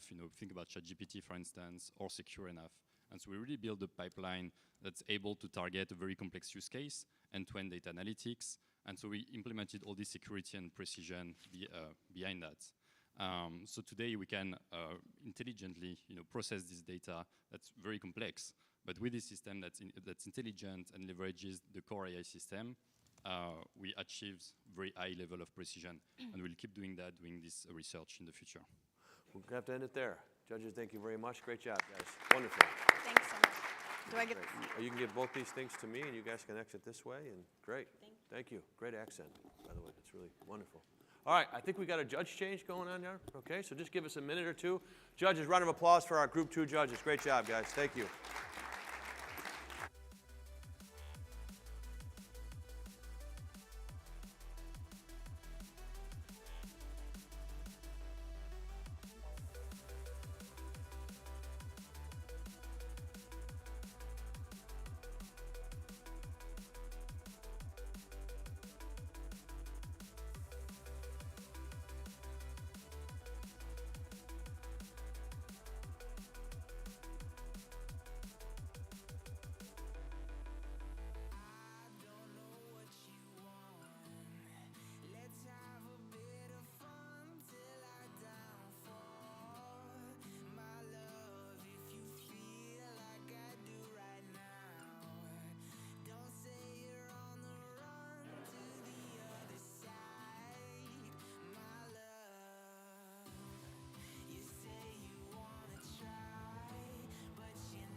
Hey, we know the drill, guys. I'm going to introduce our next set of judges. Let's give each one of them a round of applause as I call their names out. First and foremost, a guy that I can only beat in golf here, who's here today, Dave Brown from Appellant Ventures. I'm only kidding. I can't beat him in golf. The guy doesn't even use tees on the, yeah, I don't want to go there. Eric Hammer from Marquee Ventures. Welcome to Buffalo. Thank you so much. Kate Broderick from W Fund. Welcome to Buffalo. And Robertson Hernandez from Company Ventures. Thank you all. Okay. Let's meet our next competitor from Fluix. Please, oh my God. Please welcome Abhi Shastri. I think I got it. All right. Did I get it right? I got it right? Abhi. How's it going? Good to see you. Good to see you. Best of luck, buddy. Thank you so much. Hi, everyone. My name is Abhi Sastry. I'm the CEO and co-founder of Fluix. And at Fluix, we run data centers on autopilot and save up to 40% in energy costs. With the growth of AI, data centers are projected to consume 20% of the world's power consumption by 2040. But did you know that for every 20 to 50 questions you ask ChatGPT, you could consume almost a water bottle of fresh water inside the HVAC systems of these data centers? The problem is with existing building automation today. Your HVAC, lighting, water, and IT systems are all fragmented. They do not work or speak with each other, leading to millions of dollars wasted in energy costs. So at Fluix, we developed Amy. Amy's our multi-layer AI that holistically connects your Schneider Electric HVAC to your Johnson water system while optimizing your Dell servers. This is all done on the platform that you see here to save energy. Data centers are the world's most complex buildings with multiple systems that are ever changing. It requires the multi-layer AI like Amy, and this is how Amy works. Amy integrates with existing hardware, we're all software. We find insights and optimizations, then we send those optimizations to building controls to save up to 40% in energy. This is our business model. Take a 500 cabinet data center that spends $2 million a year. We can save 30%, that's $600K. We charge a monthly subscription fee of $35 per month per cabinet. That's $200K in revenue. That $400K in net annualized savings, data centers will use that to pack more servers inside their facility. So we don't just reduce costs, we help data centers increase revenue. And we've shown that this works. Across 2 pilots with Solidion and Nanyang Technology University, we showed 40% in energy savings with Amy and 20% increase in revenue.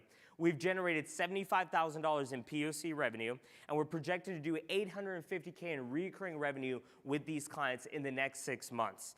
And small to medium-sized data centers are fragmented, which our competitors don't cater to. This is a $1.1 billion beachhead opportunity that we can build a wedge. But we also see opportunities to optimize other critical infrastructure from power plants to food and ag. This is a $78 billion critical infrastructure industry here in the United States. Our go-to-market is working with National Grid and NYSEG utilities. We can incentivize data centers to be built inside their territories. We can reduce peak load for utilities, help data centers increase revenue.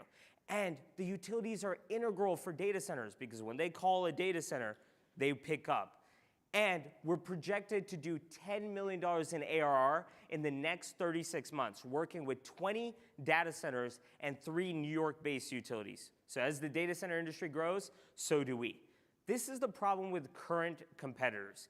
They install hardware and only optimize single systems like AC. Data centers are complex and have multiple systems. That's where Fluix comes in. We don't install any hardware, and we use multiple layers of AI models to optimize multiple systems to save energy. And I know this because I'm a second-time founder. I previously built patented liquid cooling technologies for data centers and worked inside Raytheon's data centers in Florida. And I learned with my CTO, who built holistic AI models working as an AI researcher at UC Irvine, that this needs to happen. We built a group of data center and automation experts. And why Buffalo? Because we can incentivize data centers to build more in Buffalo. It already has started happening with groups like BlackRock and Yahoo building millions of dollars of infrastructure here in Buffalo. And with the help of 43North, we can find ideal clients, build in Buffalo, and hire top engineering talent. So Buffalo, it's up to you now.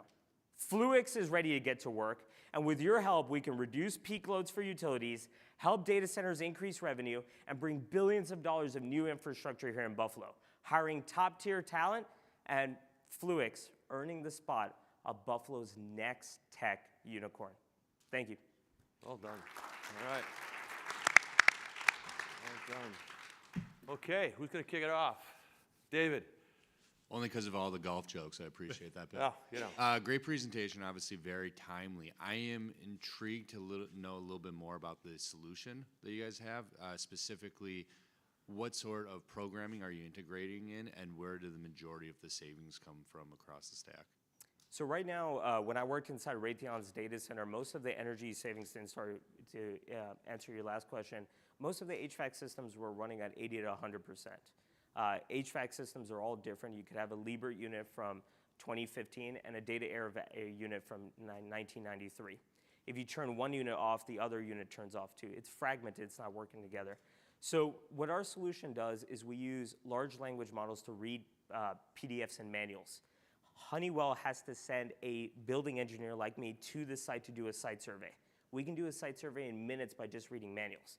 We use deep learning algorithms to find patterns. Every data center is different. Data center in Florida is different from a data center in San Francisco.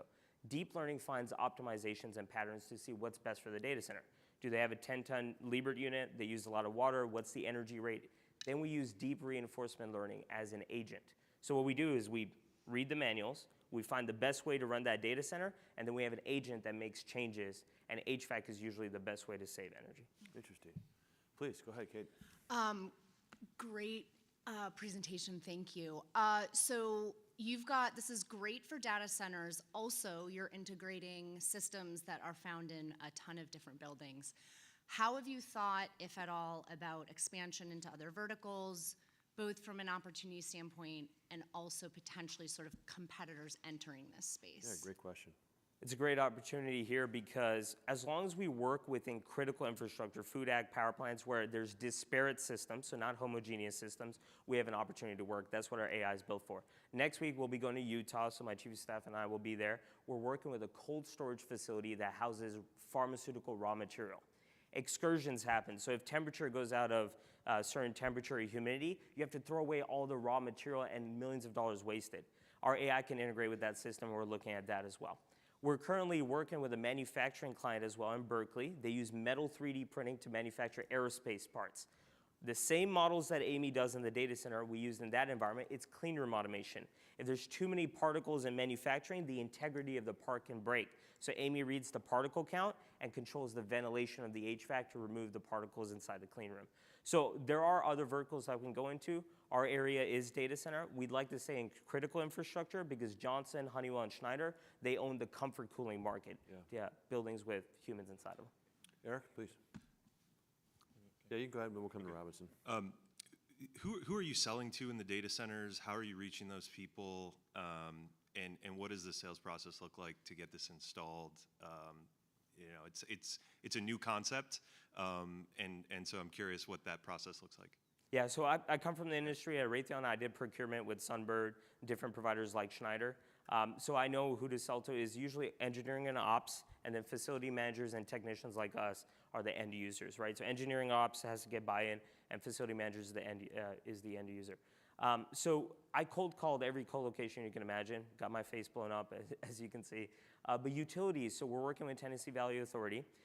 The incentive is TVA wants to core data centers to build in Tennessee. The data center gets a lower energy rates. Instead of 16 cents per kilowatt, they get 12 cents per kilowatt because it's a loss leader.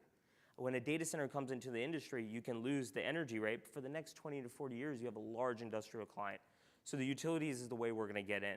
And we thought it was just TVA, but we'd love to work with National Grid and ISEG. We're talking with PG&E. We're talking with ERCOT and Duke. There's other incentive programs. So this is critical infrastructure. We know about critical infrastructure. Happy to talk about cybersecurity. Happy to talk about how the AI makes changes.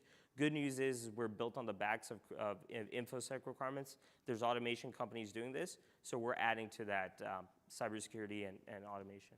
Robinson, please. Yeah, I guess it's kind of following along with the prior question and what you were answering. So quality control with some of these with some of your clients, considering the sensitivity of these industries. So you're talking about aerospace. So any minor little tweak can have an impact on a plane, on a wing, on whatever, or utilities itself. And so how are you building that into the infrastructure, and how are you prepared in the event that something kind of goes awry? Because all of the big players have already built that into the hardware that they've implemented. You're new. So what do you do? Yeah, so it's a two-part question, right? So it's what's built into the infrastructure and what's the liability, right? So the infrastructure is service-level agreements. In a data center, you have an agreement with your customer that you won't get out of a certain temperature. We build a buffer zone, right? So the buffer zone is the facility manager tells us, hey, this is a supply temperature from the HVAC systems. This is the humidity. Don't go out of this. Amy, the AI, makes only controls that the facility manager approves. So they see every level. The reason we provide more awareness, because right now they're running on basic schedules. So they don't come to a one-stop shop platform. So a system could shut down, and during a hurricane right now hitting Florida, some of our clients, they have to go to the sites and manually make changes. So we actually provide more awareness within that communications. All the systems are speaking together. The facility manager gets alerted if there's a change, and they get to follow that change management. The liability is in the contract because the facility manager has to approve the changes before, and they give a buffer zone before the AI can interact. So in the contracts, and this is how Johnson, Schneider, and Honeywell does it, as long as the facility manager sets that buffer zone and the guidance and the AI can only be programmed within, then we can make changes, still optimize while not having liability. So that's what we did at Raytheon as well. Time for one more. Eric, please. Tell us about your pricing strategy and that case example. Why are you pricing it this way? What are the opportunities there? Yeah, so obviously if you help a data center save 30%, they spend $2 million a year, why don't you take a portion of the savings, right? It's because co-locations are like the apartment building of data centers, right? People are coming in, people are coming out. You know your cost per cabinet. The way we did it, even at Raytheon, we were a DoD colo, is we bought based on cabinets. Cabinets are scaling up and down. For the last 3 years, the cabinet count in each data center has been increasing. That's just how they know how to buy. They know, hey, those 15 cabinets, the cost is $200 per month. I'm charging $600 per month to the customer. Oh, this makes sense, $35 per month per cabinet. So we're charging the subscription fee at $35 per month per cabinet.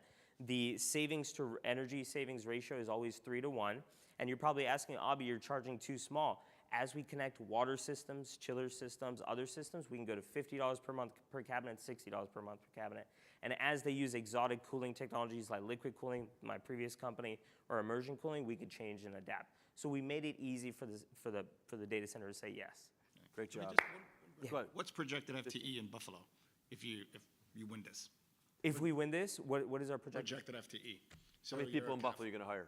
Yeah, so each site needs a solutions architect, a mechanical engineer, and we need to be able to integrate. Our hiring strategy for the next 18 months is about 7 FTEs to be on-site and help integration, AI engineers to help integrate with that. Obviously, on the software side, we don't need that much integration. So about 7 to 12 people in the next 6 to 12 months. Okay, we'll have to end it there. Thanks, Robin. Thank you, everybody. You go this way, I go that way. Okay. I take this, and I shake your hand. Great job, man. So much. Thank you. All right. Okay. Try not to screw things up here. Next up, from Offerwell, I think it's a Buffalo company, actually. Please welcome Simon Mahfoud to the stage.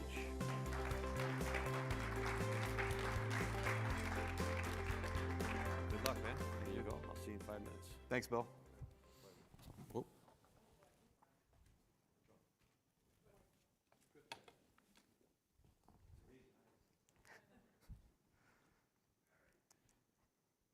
By show of hands, who here has ever been frustrated or overwhelmed by buying or selling a home? Well, you're not alone. My name is Simon Mahfoud. I'm the founder and CEO of Offerwell and the son of immigrants. Growing up, it was always my dream to buy my family a home. And when the opportunity finally presented itself, boy, was I surprised. We were looking at all these houses, putting in all these offers, not knowing if they were seen, if there was any other competing offers. It was paralyzing. On top of that, my agent was giving me all these recommendations that weren't even backed by data. This was about to be one of the biggest financial decisions of my life. Let me show you why this happens.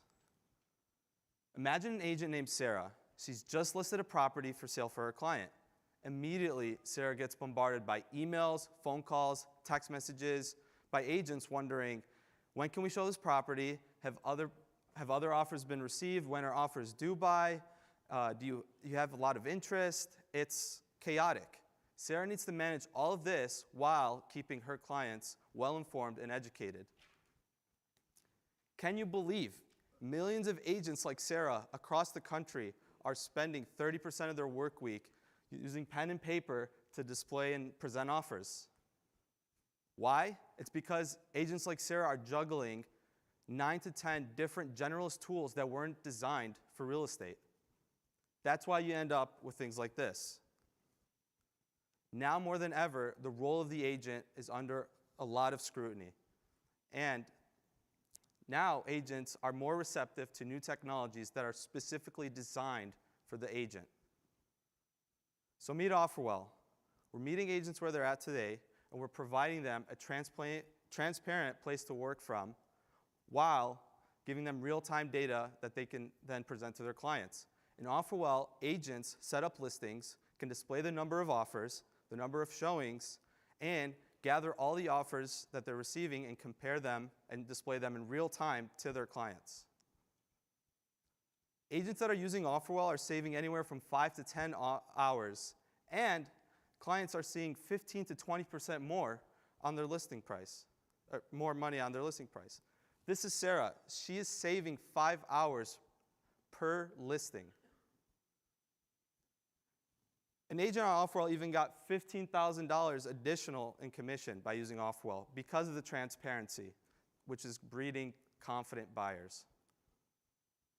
We all know that the real estate market is massive. This is a $1 billion opportunity that's ripe for innovation and disruption. So how are we going to get all these agents? 1.5 million of them are part of MLS organizations. These organizations are there to provide services and technology to agents. So we are building deep relationships and integrations with these MLSs that create high barriers of entry. So how do we get these MLSs? We're doing cold outreach, we're attending MLS conferences, and we're leveraging existing relationships. After we get on the phone with them, we do a discovery call, we book a demo, and we close deals. At Offerwell, we're meeting agents where they're at today. As the needs of the agents grow, Offerwell grows with them. We also have enterprise pricing. For smaller MLSs, it's usually about $25,000 to $100,000. And for the larger MLS organizations, contracts annually can range from $250,000 to $1 million. So we've already validated in Buffalo where 1/3 of the agents are already on our platform. And we've helped in Buffalo over 500 families into new homes. That's $150 million in transactional volume. We also have 13 active conversations happening with MLSs, and 3 of which they have reached out to us looking for more transparent and data-driven solutions. That's about 370,000 agents under that umbrella. So why are we the team to do it? We have deep expertise in real estate, SaaS, AI, tech, and enterprise sales. One of our co-founders is a former Olympian and 2-time founder. Jason, our VP of engineering, led Uber Airports, and Carrie has over a decade of experience in SaaS sales. We've worked at some of the largest companies like Zillow, Uber, Amazon, and Microsoft. And why Buffalo? This is our home. Offerwell was born here. We are growing it here, and we're going to continue to hire here. And we are super grateful to be part of the ecosystem here. Thank you.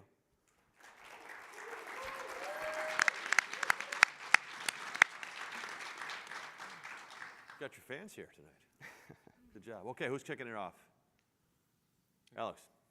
Eric. So the selling to individual agents, you mentioned kind of that flow. What is that costing you to sign up an agent? Seems like a pretty manual process at the beginning. Yeah, absolutely. So what we're doing is our ICP is high-performing realtors, and so we have access to these databases that have realtors' names, emails, phone numbers, and their transactional volumes. So by doing that, we're able to figure out, okay, who should we be targeting, who's doing a lot of deals. And we can also do that for teams and brokerages. So that's basically how we target them. Follow up? Is there any resistance from the brokers? I mean, to a certain extent, you're adding another platform to all of the technologies you're already using, and so where's the pushback? Yeah, great question. So now more than ever, brokers are turning to solutions like Offerwell. Some of your smaller brokers can't afford to create internal solutions, but really they're pushing for transparency now more than ever, especially with recent lawsuits where the crux of it was around transparency in the market. So these brokers are looking for seamless integration and a software that they can trust, and that's Offerwell. Kate, please go ahead. On the product solution side, this is a busy space. So not just differentiation, but kind of what's your moat? Absolutely. What's going to be like your long-term, or is it first mover's advantage, or? Yeah, absolutely. Yeah, so one of our moats is we're creating high barriers of entry with these MLS deals. And another moat is, we're not broker-owned software. And so these strategic MLS integrations, we're right in the workflow of the agent, so they have immediate access to Offerwell. And actually just yesterday, happy to announce that we're in the final steps of closing a fairly large MLS deal, and it's going to be a really deep integration that's going to give us access to 10,000 agents in a new market. David, please. Can you talk a little bit more about your integration to the MLS platform and kind of what you see as the pros and cons of being integrated into such a pivotal technology within the space? Such a what? Pivotal, like it's pretty a lot of pros and cons within the system, right, from an agent perspective. Yeah, absolutely. So a lot of these systems are older, and some of the technology that exists today looks like it's from the 90s, and these MLSs are trying to stay relevant. And that integration, for the most part, a lot of them are using single sign-on, so it's very seamless. We're able to integrate with their single sign-on systems, and we have APIs that talk with their MLS systems as well. So that's kind of how we are going about it. I would say the cons, which would be, you have to educate this large group of agents once you have them. But what the MLSs are doing is they have these onboarding teams. So Offerwell success team can actually meet with these onboarding teams, and then the MLSs are handling the communications out to the agents. You probably don't want Offerwell sending 10,000 agents emails, so they're handling that communication. Eric, do you have a follow-up? Robinson, would you guys? Okay. Please, go ahead. Okay. I'll start. So Zillow and some of their other players out there have a lot of deep connections with all these agents already. Have they offered similar transparency or other tools that can replicate what you offer? Yeah, I love that question. So we are solely focused on the agent. Companies like Zillow, they are focusing mostly on the consumer, and the general sentiment from agents is they don't like Zillow. We actually just had last week a executive of an MLS reach out to us, say, hey, we're using a Zillow-owned product currently. We want to get off of that. Zillow is a broker in all 50 states, and they haven't had the best interest of the agents. So we're now organically seeing these CEOs coming to us and looking for alternatives, and we're very grateful for that. Robinson, and then we'll come back to Katie. Yeah, so following up on my earlier question, if you do have a client or a broker that has, they've created their own technology, can you integrate into that? Oh, as opposed absolutely. to forcing yours onto that there? Absolutely. So exactly, we've made it super seamless to integrate. We're API forward, and we're meeting them in their workflows. So agents, don't have that high friction. We did notice that you can't add more friction or more steps for agents. So by meeting them where they're at today and integrating with the softwares that are being used and having very robust API and a strong architecture, that allows us to be flexible and What's work the with share you're seeing now, and which is more profitable? Sorry? What's the share, the breakout between yours versus an API, and which is more profitable to you? Which is more profitable for us? Yeah. Always, individual agents are going to be more profitable. The margins are higher. With the API route, that's also very profitable for us because it scales vertically, and the unit economics are really great. As more usage happens, our costs go down. Katie. Yeah, how does this impact the buyer experience? Is it business as usual, positive? Do they get into like more competitive bidding situations? I love that question. Yeah, so what we've seen is that the transparency is creating more confident buyers. You know, how many times do you know somebody who, you know, put in an offer and they realized that they lost by just $2,000 or $3,000? Like, oh my gosh, if I knew there was actually any other offers, I would have spent an extra 10 because I really wanted that home. So what we're seeing is that this transparency is breeding more confident buyers. Got time for one more question. Who wants it? That's it? All right, great job. Thanks, man. We're going to go that way. I'm going to take this. Good work. Yeah, you go that way. Thank you. All right.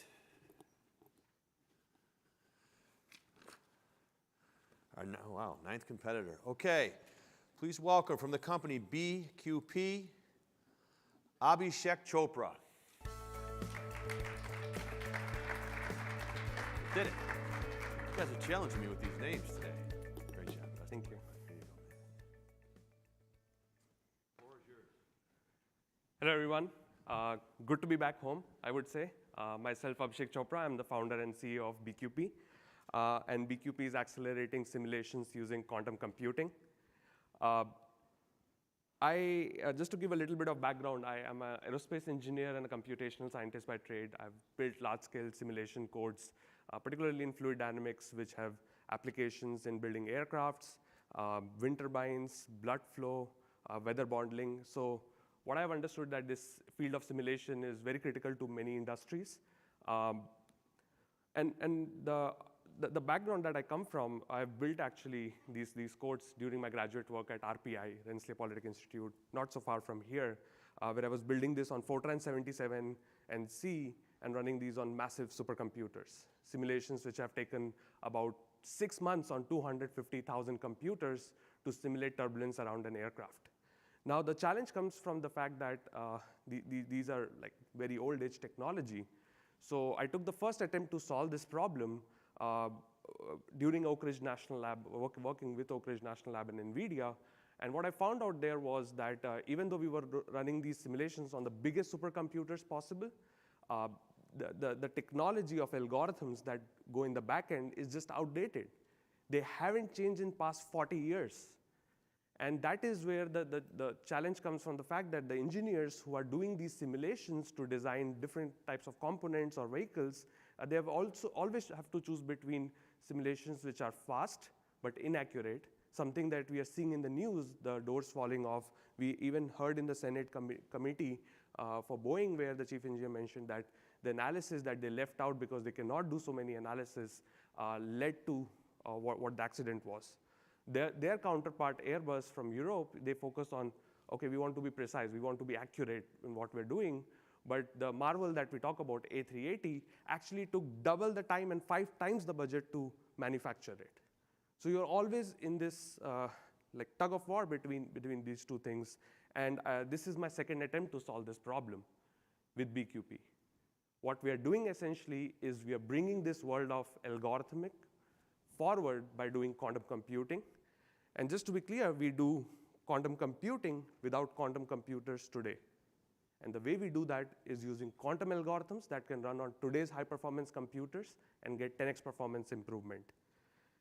This is our tool that you see. It's a simulation platform which is built in with 3 different types of solvers.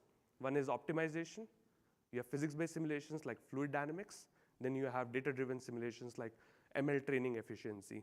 And the engineers and data scientists can build these things on top of the platform and even call on their existing workflows to do this. Our vision is much bigger. We are not just going to stop here what we are doing. We are building for the future data center, which will have CPU, GPU, and quantum computers, and we will be making customers ready for that era. Here's an example of what we did with one of our customers. So Airbus engineers actually utilized this BQ5 platform for their design of wing, and what they saw was, compared to the classical tools, they achieved 6% more lightweight design. That's $3,000 fuel cost saving per flight.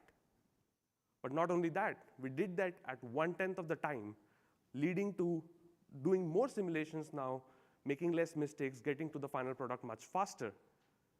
and shortening the whole product cycles by 5 years and saving them $1.5 to $2 billion. That's massive. We are working with several customers from aerospace and defense industry. This is the beachhead market that we are going after today.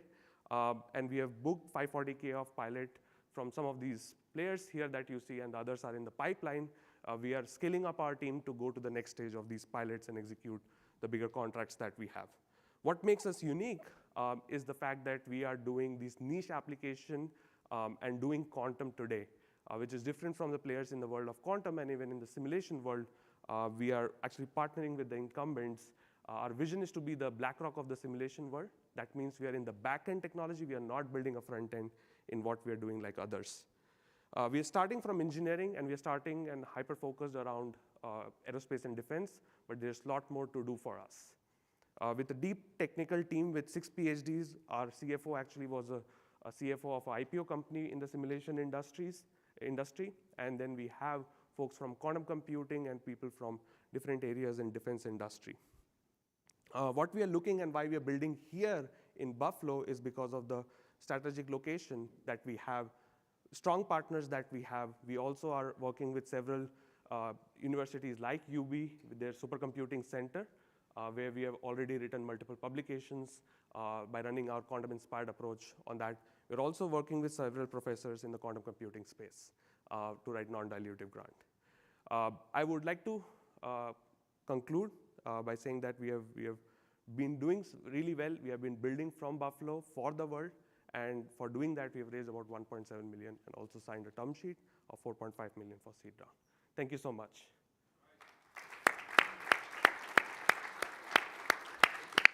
Okay, who wants to kick it off? So there's a lot of news, clearly Boeing, Airbus, all of the suppliers are having challenges in being able to move delivery dates and quality issues and all of that. So what is some of the, I guess, so of course they're looking at opportunities like yours, but what are some of the challenges you think you're going to face in trying to engage with them? You started the relationship with Airbus, but like going into Boeing or Spirit Aerosystems or whatever, like, where do you see your challenges? So I will start with what is helping us and then what we see the roadblocks. So what is helping us, that the founders ourselves are aerospace engineers. Now when we are scaling up, the next in line people are from aerospace, and what we have seen is not only the customers like us because of technology, but they like us because we're aerospace engineers. But now to scale this faster, the big challenge that we have to solve is the product which we now, like, we take the use case from them, we do it ourselves and show the results. We want to hand it over to them, because handing it over to them means seamlessly we can go from the stage of like POC to a pilot to the full contract that can be shortened up. The challenge we do see in the aerospace defense is around just the ITAR regulations. My co-founder here is always in midst of like a lot of paperwork that he has to do to get a customer onboarded. And the third challenge that I do see is there are 2 types of customers that we always come across. Ones who are quantum aware, it's easy to work with them, but their number is limited because they already know the value proposition, why quantum algorithms, etc. And then you have the other market, which is not so much quantum aware. To them, we need more explanation. We need to do more in our POCs and pilots, and that is the third challenge that we're going to solve for.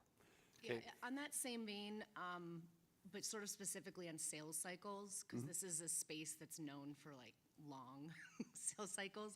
Can you talk through that, and also maybe a little bit on generally what you're seeing in terms of like contract terms, multi-year, sort of that sort of thing? Absolutely. So right now, the way we are doing is going to these design partners, as we call them, where we are validating our technology. Once validated with these kind of logos, it will be easier, because if Airbus is buying, then you have 10 of their suppliers who would also like to use this technology. But to get to, and these are multi-year contracts when we're talking about, so the POCs are shorter, 2-week, pilots are anywhere between 4 to 6 months, depending on where the company is, and then we get to the multi-year contract, which we are almost about to with 2 of the companies. But to scale this up, we do need to go to like simulation folks who are already selling to this market. So that means ANSYS and Dassault and Siemens, where we have already partnered with the 4 logos that you see to bring that scale and to reduce that cycle. And the third is the system integrator, because people, once they're seeing what this tool can do, it opens up many, many use cases. Airbus started with one, which is on cargo loading. They went to design optimization. They went to 5, 10 other problems and other business unit that they would like to do. Not everything is possible for BQP to do and go build those tools, and this is where system integrator partnerships come and will scale us up. So truly, we want to be that back-end technology and not be the front end in every case. Maybe early days we have to prove our technology, but later on not. Eric. Are these contracts project-based? So, for example, is it Boeing's using it for fixing one problem, and then another problem is another contract? And then the follow-up to that would be to deliver a project or deliver outputs, how much of your team is involved in doing that versus the Airbus engineers just using the tool? So I will give 2 examples. Yeah. Airbus was the first that we did. So there was the recurring part of it where they bought 2 licenses of the platform. That's right now priced around $2K per user per month. And we see anywhere between 500 to 750 engineers in these companies for the first business unit itself. But right now, these do be more hybrid between project and recurring part of it, because we have to build an application to showcase the benefit of it. Once they get it, from there the scaling is only like license-based in that, and we want to keep it that way moving forward. And the other type of customers where they are coming in and saying that we have this application, we are calling our classical solver, can you replace that? And that's exactly what we want to do, where we don't need to be hands-on. Our engineers don't need to give them more than the startup time they require of 2 to 4 weeks. Once they get it, once they do some application, they can roll with it. We are not changing the life of engineers. The input remains the same, the output remains the same, the infrastructure today remains the same. It's just that they can go home sooner. David? You said this was the second time you've tried to solve this problem. Can you talk about what happened to your first venture, what you learned from that experience, and what you're doing different as a result of that? I'm a pure academician, so my first attempt was the one that I mentioned about Oak Ridge and NVIDIA, where bringing the old age technology to new computing we thought was the solution, but clearly it was not. And when we face this challenge that the algorithms are the outdated part of it, not the computing today, we are not utilizing our supercomputers well. Maybe 20% of our GPU power gets utilized by these scientific computing applications. So that's why BQP. But this is my first, I would say, any professional work out of academia. Time for one more. Anybody got it? So all these suppliers and vendors all probably have different IT infrastructures and systems you're navigating. Have you had any challenges integrating with any of those on the input or the output side? Because we come from this industry, we knew that coming in, that we cannot be a SaaS solution purely. We have to be on-prem, especially for this industry, data regulations and all. So we came prepared with that, and that has helped us to do. But you're right, some have like old age CPUs, some have new age CPUs, some have CPU, GPU, but the product is ready for any of the architecture, and the deployment is done by some of the folks who have 35 years of experience in IT. We'll have to end it there. Great job. Thank you. Really good. Wonderful. That's good work, man. All the best to you. Thank you. Okay, I think, I haven't screwed this up yet. I think we're going to make a judges change here. Let's give the group 3 judges a round of applause. Great job, guys. A little shorthanded there. Really well done.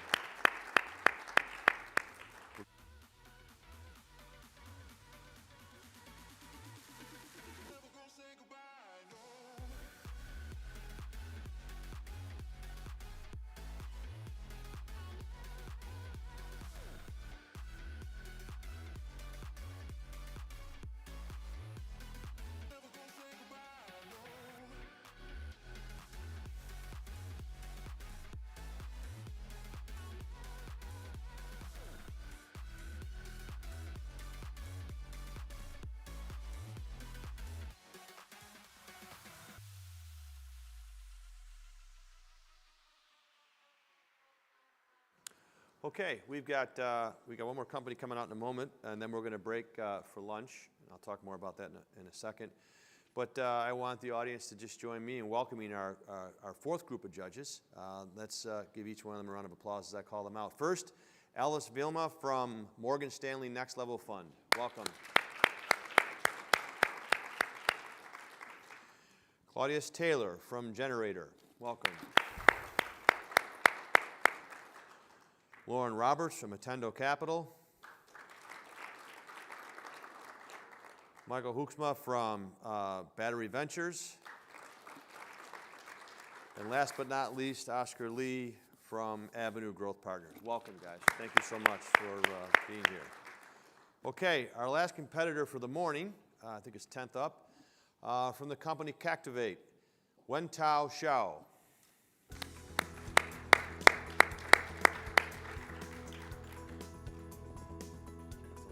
Thank you. All right, everyone.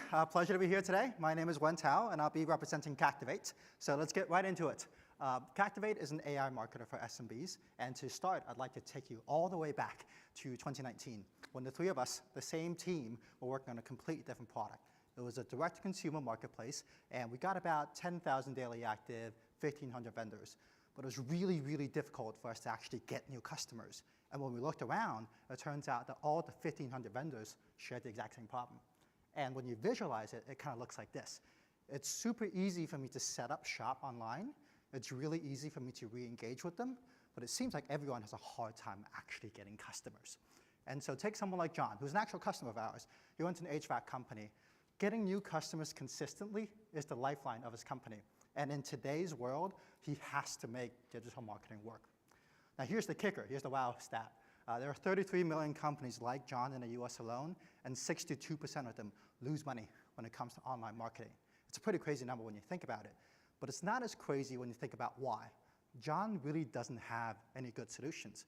He could try to hire someone, but with $5,000 a month in total marketing budget, how are you going to afford a professional agency that's going to set you back $4 grand in the US?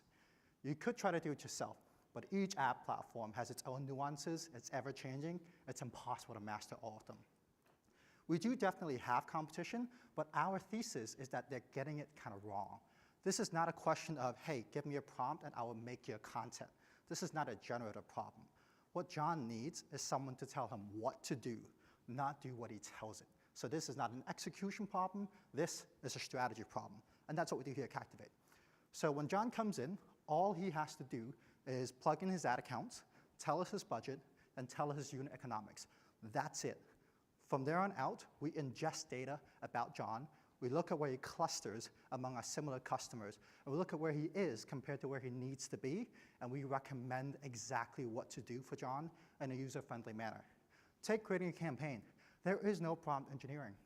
Instead of John figuring out, hey, this is top of the funnel, I want this campaign, we tell him, why don't you launch this campaign with this creative, with this audience, with this copy, because our AI thinks it will deliver you with a better ROI. And if he says yes, we execute directly. And this is super important because this closes the loop. By being end-to-end, we can consistently track the accuracy of each and every one of our recommendations and then actually optimize over time. And the more customers we get, the better we get for everybody. That's our defensibility and moat over the long term. And it works. We have not reinvented marketing. We just made it work for small businesses. Instead of charging $4,000 a month, on average, we charge $400 a month. So we're putting money back into John's pocket. And in fact, last year, we put an extra $140,000 back into John's pocket.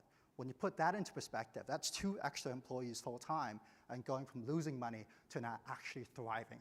And that's the story we're super excited to tell and have been telling.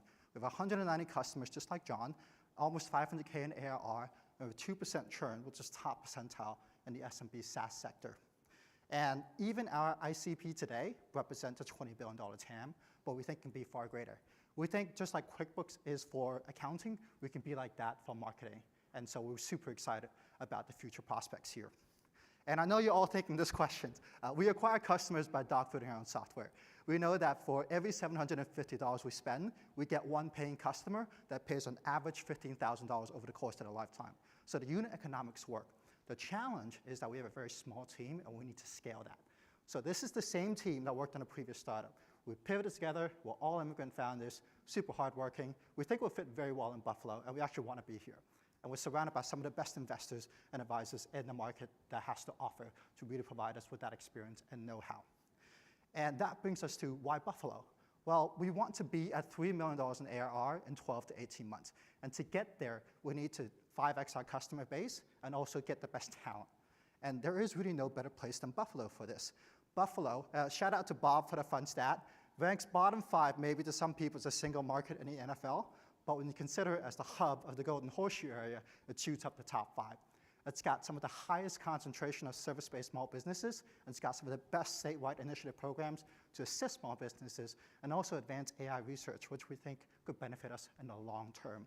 And last but not least, we're hoping that 43North is that branding moment for us, so that in 2 to 3 years, we can be the clear winners in this space and keep moving beyond. So I'd like to thank everybody for your time. My name is Wen Tao. I'd like to invite my co-founder Z, who's one of my better one-thirds on stage, and would love to take any questions. And by the way, I apologize in advance if I ask you to repeat. I have a little bit of difficulty hearing, but thank you. Okay, who wants to kick it off? Who's going first? Okay, let's go. Congrats, guys, for being here. First question that I had was, like John, being an SMB, they have limited time and resources to do the marketing. How do you, maybe just talk a little bit more about how do you make it very seamless for them to use it, from the onboarding, the training, and the usage?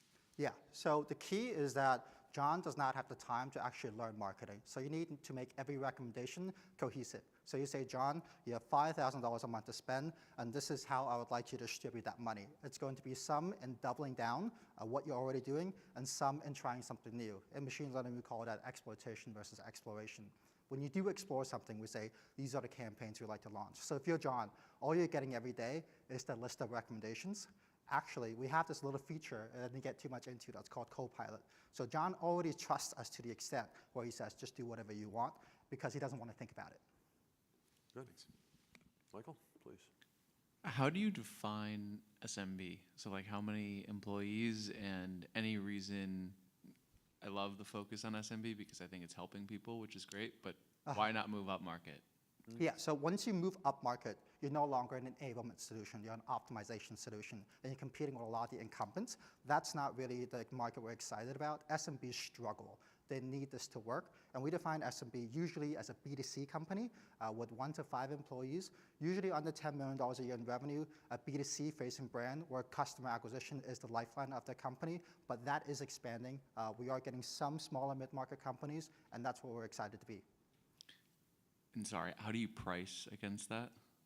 We charge on average $400 a month. So we always price ourselves to be 1/10 the cost of hiring a professional. Claudia's got a question? Yes, I do. How does your solution adapt to the changing platform algorithms? Yeah, a good question. So 2 things on that. First, we don't compete with the platforms, right? Because we have no incentive to make Facebook ads better than Google ads. So we can tell a customer, hey, you should be there elsewhere. So we sit further up the value chain. In terms of the platform changes, fun fact, actually post iOS 14, a lot of people trickle down, right? Because the legacy agency playbook no longer works. So what they do is they say, okay, things aren't working out. I need something. Hey, here's a quick cost-cutting mechanism. So the better the platforms get, the better we get, because we want to help them utilize these platforms rather than compete with the platforms on their own. Does that answer your question? Absolutely. I have like one short follow-up question. And how does that work where adapting to different industries, like a baker versus a roofer? Yeah, great question. So we have a few verticals that we thrive in, which tend to be these companies that are in a service provider space, e-commerce space, some freelance marketers. We want to probably pick the service space and dominate that space because they share similar customer bases, and that way we can actually compound that learning quicker over time and then expand from there on out. And that's one thing that we're here for. Buffalo is one of the highest concentration of service-based small businesses, and if we can be that no-brainer solution for everybody, we can really, the world's our oyster in that sense. Thank you. Lauren. Can you touch a little bit on the back-end technology? I know you mentioned that the data and the learning pieces are really important. So, where are you pulling the data from, the training of the models, all of those things? Great question. I'm going to default to Z on that one. Yeah, sure. So let me show you the loop we're building, basically. So I'm very eager to tell you everything, but I have like 2 minutes. I will be really quick, okay? So yeah, as you can see, we build a loop for this whole product. So learn, strategy, task, result, and the data. So the learn part, we use like a long chain and LLMs like ChatGPT or Llama to acquire business knowledge, industry data, and everything, and prepare for the later decision-making better. And then dive into the strategy, which is the decision-making part. So here we're using techniques like a Bayesian method and other things to make decisions, basically. Let me give you one quick example. So we call it explore versus exploit. Explore means basically you need to reach out to new people with new content to get new goals, right? But exploit means you need to make the most with what you already have and trying to make better goals. So you need to balance the trade-off between those two different methods. And here is all about making different decisions.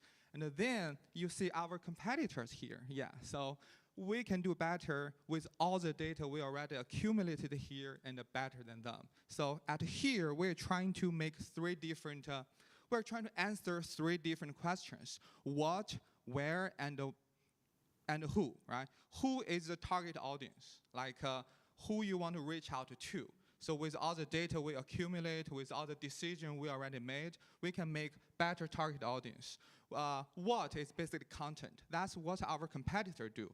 But in order to ask them what you want to do, we tell them this is the data, this is the content, this is the image we generate for you. You can post to the last where, which is which channel or what platforms we can help you to distribute to. And eventually result part means we're just gonna use the different platform APIs to deploy all the data, all the content we get for you, like easily, and eventually data. So we're using like technologies like a RAG to, cook everything we bundled all together. And eventually we feed back all the data, all the decisions we made back to the loop. So next round or later, we are making better decision. We are getting you more accurate result. And this is why we're better than our competitors, and this is the secret sauce. Wow. Yeah, that's it.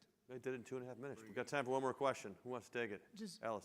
So you talked about your focus right now on enablement, not optimization, but if you're doing really well, then your customers will grow, and that would be where they end up. So how do you think about the lifetime value of your customer? Yes. Because there are 2 types of churn that I see: a customer going out of business and a customer, quote unquote, graduating from your platform. Yep.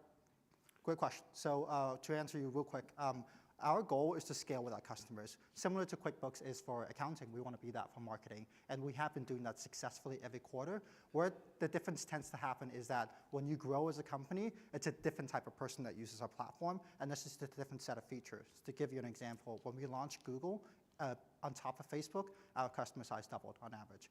And so now we're working on TikTok, now we're working on Bing, et cetera. So those are actually easier to answer questions because they tend to be more about fulfilling your needs as a team on a product level rather than anything on a technology level. But ultimately, I'll end with this note. There are still accounting firms, PwC, KPMG out there, but the long tail of 99% of businesses should get a plug-and-play solution, just like Cactivate when it comes to marketing. Well done it there. Great job. Really well done. I was told to take it out. You want to take the microphone? Yes. Oh, sure. Take it with you. Time for lunch. Thank you. All right, thank you. Good job, guys. All right. We'll let the 43 North team know that I'm on schedule. Okay, it's like working for the military with these guys. All right. We're going to take a break for lunch, and then we're going to conclude our qualifying rounds with our final 5 pitches. If you're looking for a place to grab lunch, we've got an amazing food dining hall out there, and there's an underground cafe that can be found on the plaza level. Please be back in your seats at 12:45 so we can get started promptly at 1 o'clock. Thank you so much, and I hope you're enjoying the day.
storms we chase are leading us, and love is all we'll ever trust. Yeah, no, I don't wanna waste what's left. And on we'll go, through the wastelands, through the highways, till my shadow turns to sun rays. And on we'll go, through the wastelands, through the highways, and on we'll go.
to say just how I feel. Gotta turn on that noise so I can make the right choice. I need to know, as if you won't listen, I might just have to go. I want to leave this all behind. Can we close this door for peace of mind? 'Cause I'm not the one to scream and shout, and you don't want to talk this out. And I don't want to lose me, so I need to choose me. Choose me. So I need to choose me.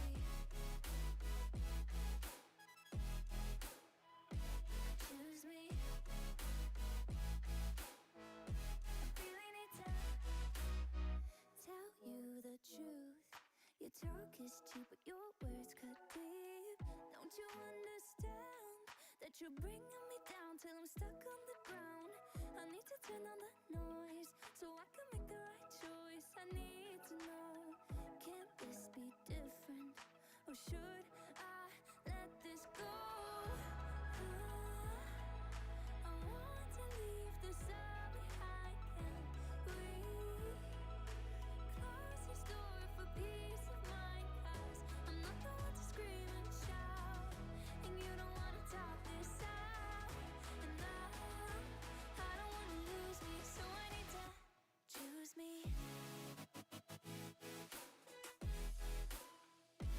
Choose me. So I need to choose me.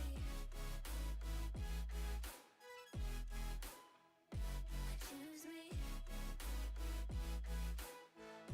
I really need to, and I don't wanna lose me. I've been going off for broke for my friends to like me, oh, but I know they see right through me 'cause they listen to my songs, yeah.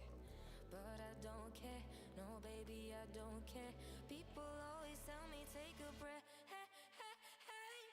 I've been looking for something that haunts me all night. I've been staying up hours until the sunrise. Just so casual, always living the same life. I don't really mind, but I just need to take some time to get away.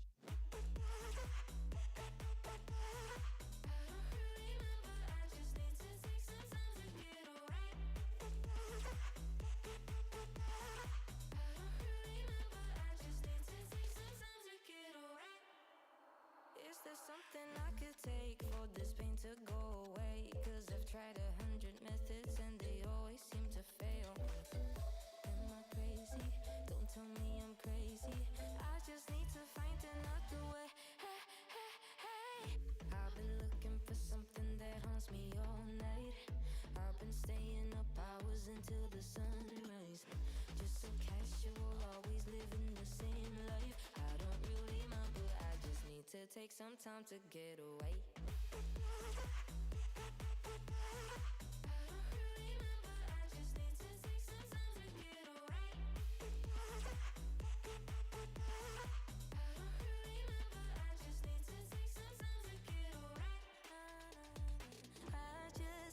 Take some time for me, myself, and I, 'cause I'm so bloody tired, yeah.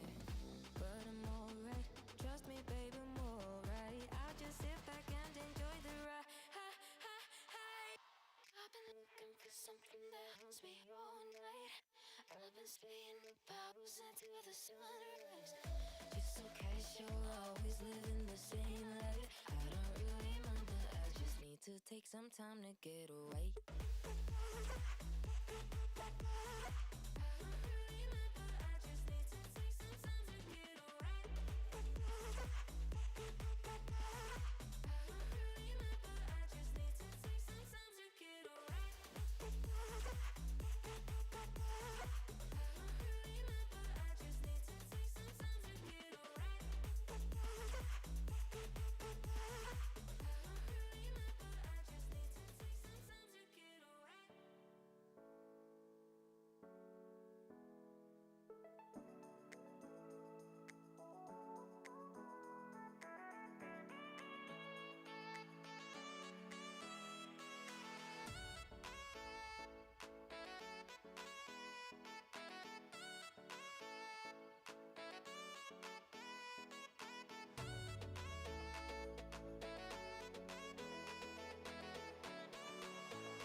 gonna give you up. I'm never gonna let you go, never gonna say goodbye, no. Never gonna give you up. I'm never gonna let you go, never gonna say goodbye, no. Never gonna give, never gonna give, never gonna give you up. Never gonna give, never gonna give. Never gonna give, never gonna give, never gonna give you up. Never gonna give, never gonna give. Never gonna give,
Ladies and gentlemen, our program will begin in 10 minutes. Please take your seats.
Ladies and gentlemen, our program will begin in 5 minutes. Please take your seats.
Ladies and gentlemen, our program will begin in 2 minutes. Please take your seats.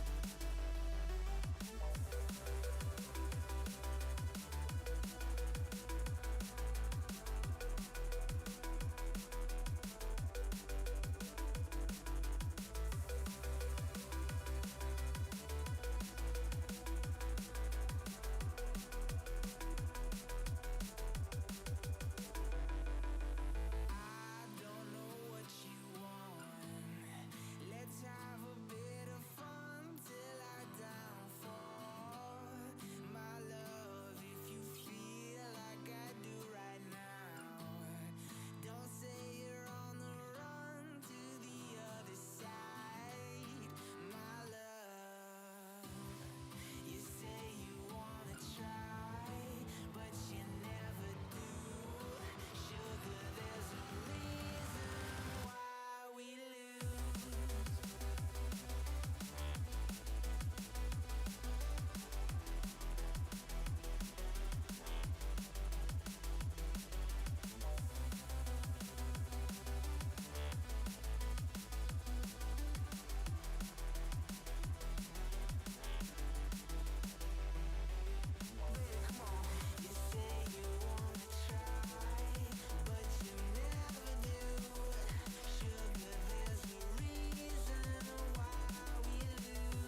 Ladies and gentlemen, please welcome back to the stage Bill Maggio.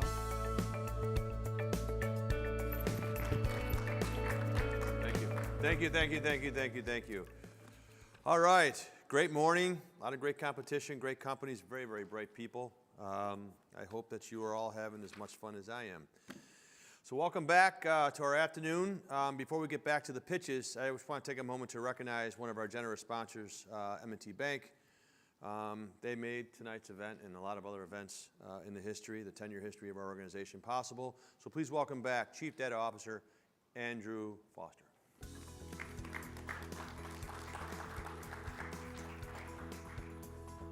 I'm trying to work out if that photo was up there this morning. That's not a great photo. Hands up if you were here this morning. Oh, geez. Okay. So I got to think of something different to say. How'd this morning go? Okay, awesome. So I told you this morning I'm excited about being here, and I'm looking forward to being part of a welcoming committee for the 5 winners over the next 2 days. I'm looking forward to being there tomorrow night and then celebrating afterwards. So seeing as pretty much all of you saw me this morning, I think maybe we just segue straight into the main event. So good luck, everyone, and yeah, hope you're successful. Thank you.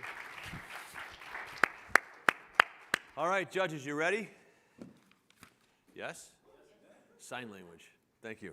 All right, let's welcome, this will be our 11th competitor from a company called XPub. Please welcome Kayon Gotham to the stage.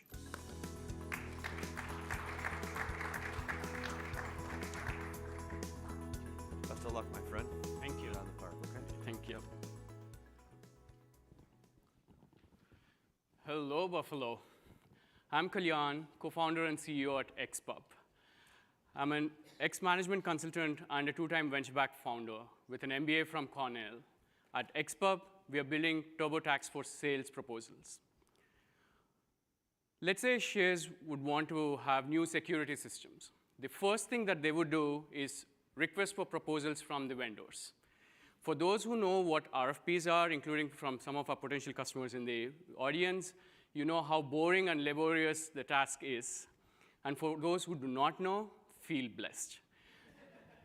For vendors like Jack, they would have to fill in few hundreds of documents and a few hundreds of questions to respond to each RFP.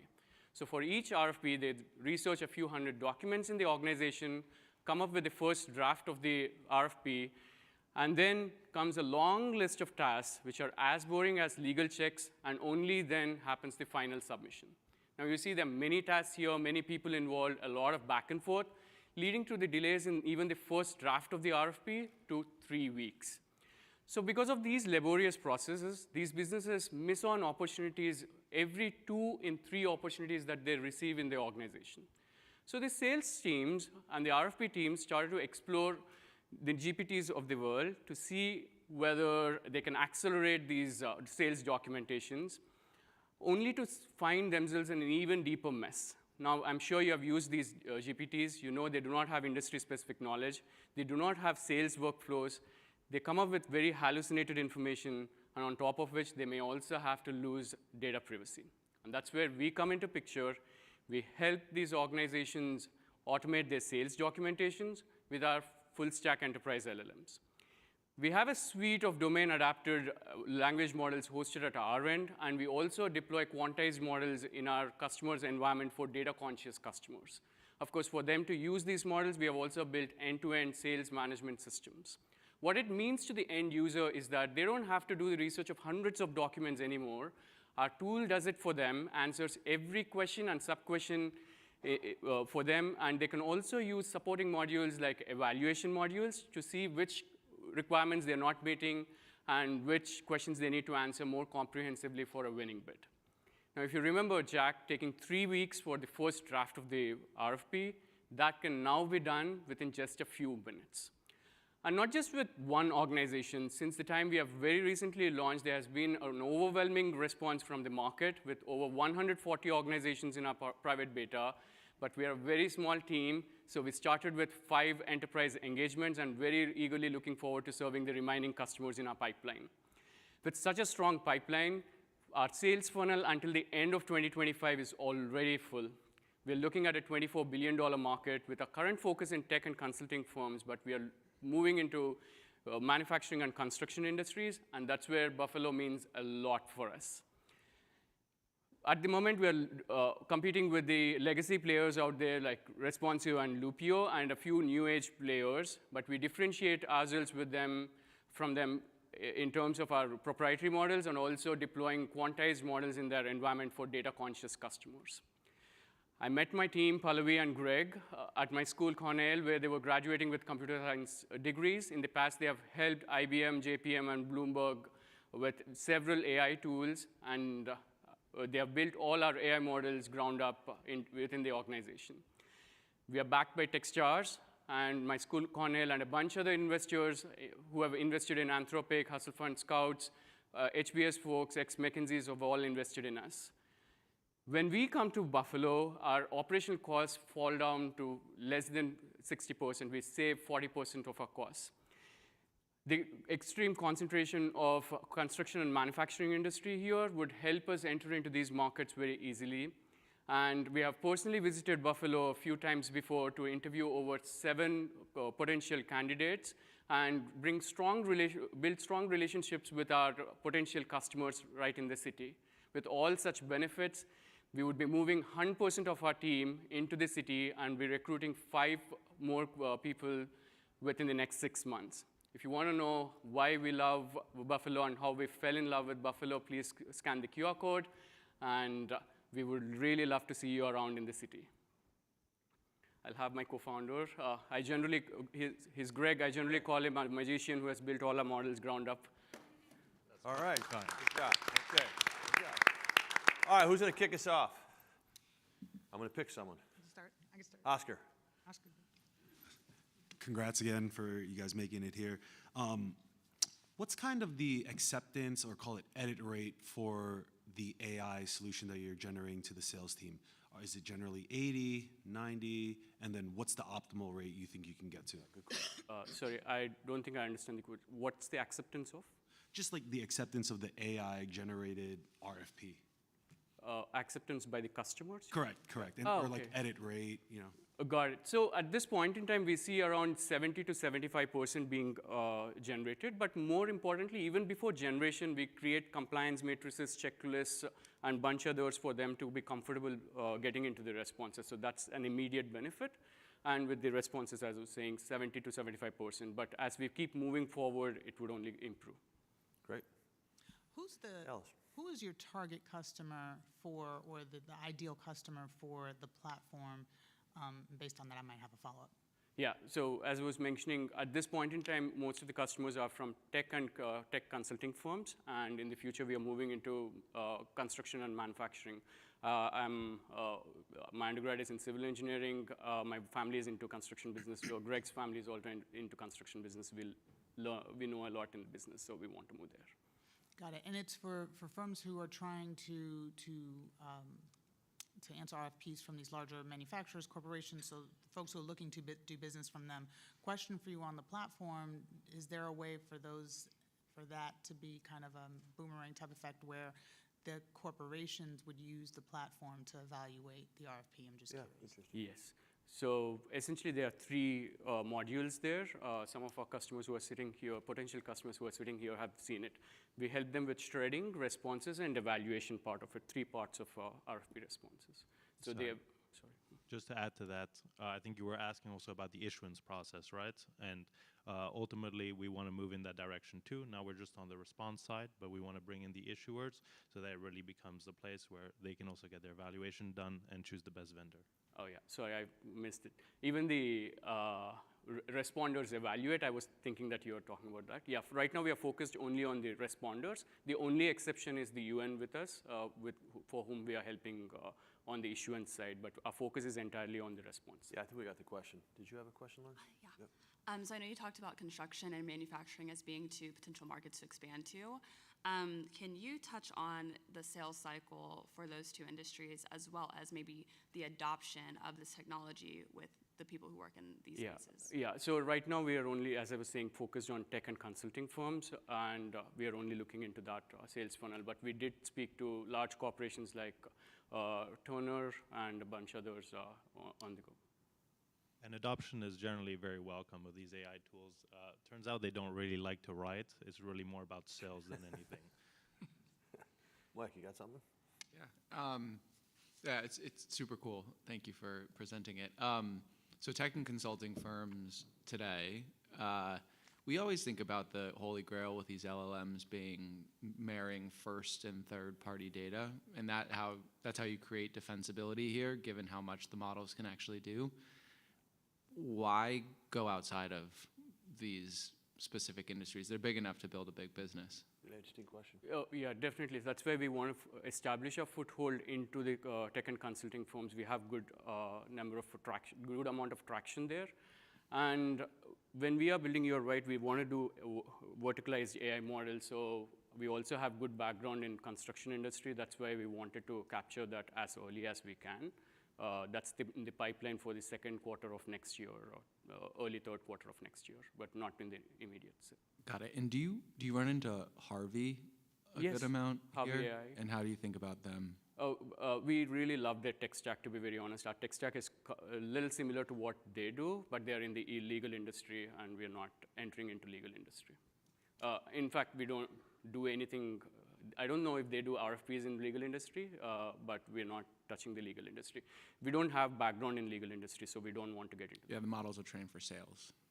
Harvey AI? I said the models are trained for sales. Oh, yeah, not for legal. us, yes. Yep. Got it. Who's next? Go ahead, please, Alice. Yep. Go. Quick question for you. As you think about, I'm going to lose it. I know I'm going to lose my thought. Hold on 1 second.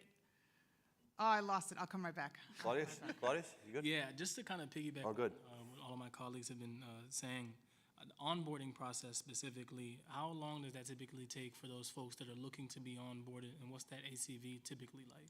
Yeah, that's a great question. So since we deploy local language models in our customer's environment, it is typically 4 to 6 weeks for the onboarding process, and then they get the access to the front-end tools. That's when they do it. We incur costs around $35,000 to $50,000, depending on the amount of data we need to fine-tune and deploy all of it. We hope to recover those costs in the span of first year and second year contractual value. Okay, I remember now. That's all good. And I wrote it down, too. I don't even remember where I am, so don't worry about it. It's all good. So as you think about the development of the platform, I know that you're still relatively early. Do you also think about being a library of content, and then as your customer comes back to the product, or you have other customers come, your data will take the repository and then think through new RFPs? Like, can you just explain that a little bit about how the tech would be sticky with the customer? Yeah. Sure, that's a great question. So right now the way it works is they have content libraries with the legacy players or individually in Excel spreadsheets or Word files. Those are question answer pairs, hundreds of questions. If a new RFP comes, keyword search, keyword match on the question, and they can copy paste those answers. That's how they work. Now with the usage of language models, there is no need to have those question answer pair content libraries, but we can have unstructured content libraries or knowledge management systems. That's what we provide for them. But we also have seen that our customers often don't understand what a life would look like without these question answer content libraries. So initially we started saying, hey, we will provide you those content libraries which are automated, built by our models and maintained by our models, but eventually you will not be needing to use those or maintain those anymore. And just to piggyback off that, so those content libraries and us being deployed in their environment means that we can move sort of to other sales use cases within their organizations. Okay, we're going to have to end it there. Great job, guys. Great job, judges. All right, well done. You give that to me. I think you go this way. Yeah, I mean, you can go whatever way you want, but I would suggest this way. Yeah, I'll take that from you. All right, good job. All right. Okay. I got the microphone, guys. All right, let's meet our, I believe, 12th competitor. But you guys are really doing a number on with some of these names. I got to tell you, this is, all right. Please welcome from Spiky AI, Brock RX.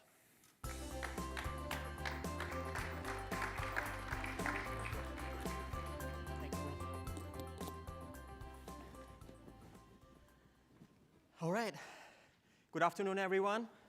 I can feel the energy here, actually. My name is Brock. I am the co-founder of Spiky AI. We are a personalized, real-time co-pilot for revenue teams. Over the past 3 years, sales meetings increased significantly and all went online. And right now, the teams are having 3 times more meetings every week. And we all have our transcription software, recording tools, right? And look at Michael. He had no way to review and listen hundreds of calls every day. And we found out that actually only 2% of these reports are ever reviewed. You know what happens? When you can't make anything actionable out of these reports, you are missing a lot of these opportunities. And also with lack of coaching, lack of insights, there are a lot of huge churn in your new hires, also existing hires. And the solution to this problem, basically threefold. The first one is the personalization strategy. So we learn from your customer data. And then the real-time component, make sure you execute that real-time strategy when you're in the moment. No one cares about after the fact. And the automation aspect basically helps you save more time. And Spiky is the only platform that has these 3 pieces at the same time. All right, let's look into detail. First, Spiky integrates into your calendar, CRM tools like Salesforce, HubSpot, right? And Zoom, Teams, and then we start building that personalized engine from day one. And then in real time, when you're in the meeting, we start giving tips, suggestions. We are your manager whispering your ear. We are saying, hey, Brock, you're supposed to talk about budget, but you never asked these questions yet. Or an objection came for you, and we basically help you answer these questions. So people qualify better, they have healthier pipeline, and they close more revenue, more of these deals. And not just that, we're saving you an insane amount of time. We take care of your CRM hygiene. Everyone hates doing that. No one goes back and fill out their CRM. We generate follow-up emails. And folks, even the best revenue teams right now struggling this problem. Because this is not a sales or marketing problem anymore. This is an engineering problem, requires real engineers to solve it. Me and my co-founder got our PhDs in the AI domain, and we co-authored more than 30 publications and 7 patents. We know the space. And not just that, our advisors and the team members from top-notch go-to-market companies like Salesforce, Twilio, Square, Google, they're helping us building this engine. And here's the proof. Currently, we are analyzing 6,000 meetings every week. And we show 15% month-over-month growth, 5,000 users in the platform, 1,400 companies, and 3,000 more in the pipeline. And our go-to-market, it's product-led growth, because we know how to build the best product here. And we're getting 20 signups per day. And people see Spiky in the call. People refer Spiky. People share Spiky reports. Our basic growth is viral. We just hired head of channels and partnerships a month ago. He brought 10 deals right now. But you know the funny thing? He found us through inbound. He signed up to the platform. He said, hey, this is a crazy product. I want to work with you. That's how strong we are. We have one more unfair advantage. It is land and expand. So let's say salespeople, sales teams start using Spiky in the company. Then customer success, support, even product teams start basically using Spiky. We can expand in the same company horizontally without doing anything. Market, I think every company is a sales company. And even conservative estimates in the big market gives us close to 50 billion per year. All right, this is my first time announcing this, but this is Spiky's first in-person headquarters right here. And we're a huge fan of this 43North and Buffalo culture. From the moment that I landed here, I talked to a lot of people, before the program as well, and everyone is all about leaning into community. We are here to build relationships. We are here to be a long-term successful partner in this ecosystem. And the AI ecosystem, there's 400 million investment going on here. A lot of great talent, 18,000 people. We want to build our AI hub in Buffalo. And what could be better than 2 founders, 30+ publications to make this AI hub? It is already strong. Make it much better. Not just that. Guidesley, one of the 43North finalists from last year, already using Spiky to empower their revenue operations. We have immediate use cases with M&T Bank, Highmark Health, and Gallagher. They have huge sales, customer success, and support teams. We're going to make local use cases went viral on global. And then in global, when people hear Spiky, they're going to ask this question. Oh, where's this company from? The answer is going to be Buffalo. Thanks for having me. Thanks for having us. Spiky loves you. Thank you. Good job. All right. Good job. Got me all fired up. Thank you. Good job. Okay. It doesn't take much. All right. Who's first? Who's first? Can you talk a little bit about your competition? I know you talked about how you are a one-stop shop, but can you just talk about how you're going to win in this space? Absolutely. So the automation aspect is very crowded. We have like legacy players like Gong, Chorus, these type of big legacy players, but they are mainly recording tools. People are suffering like getting anything actionable out of this.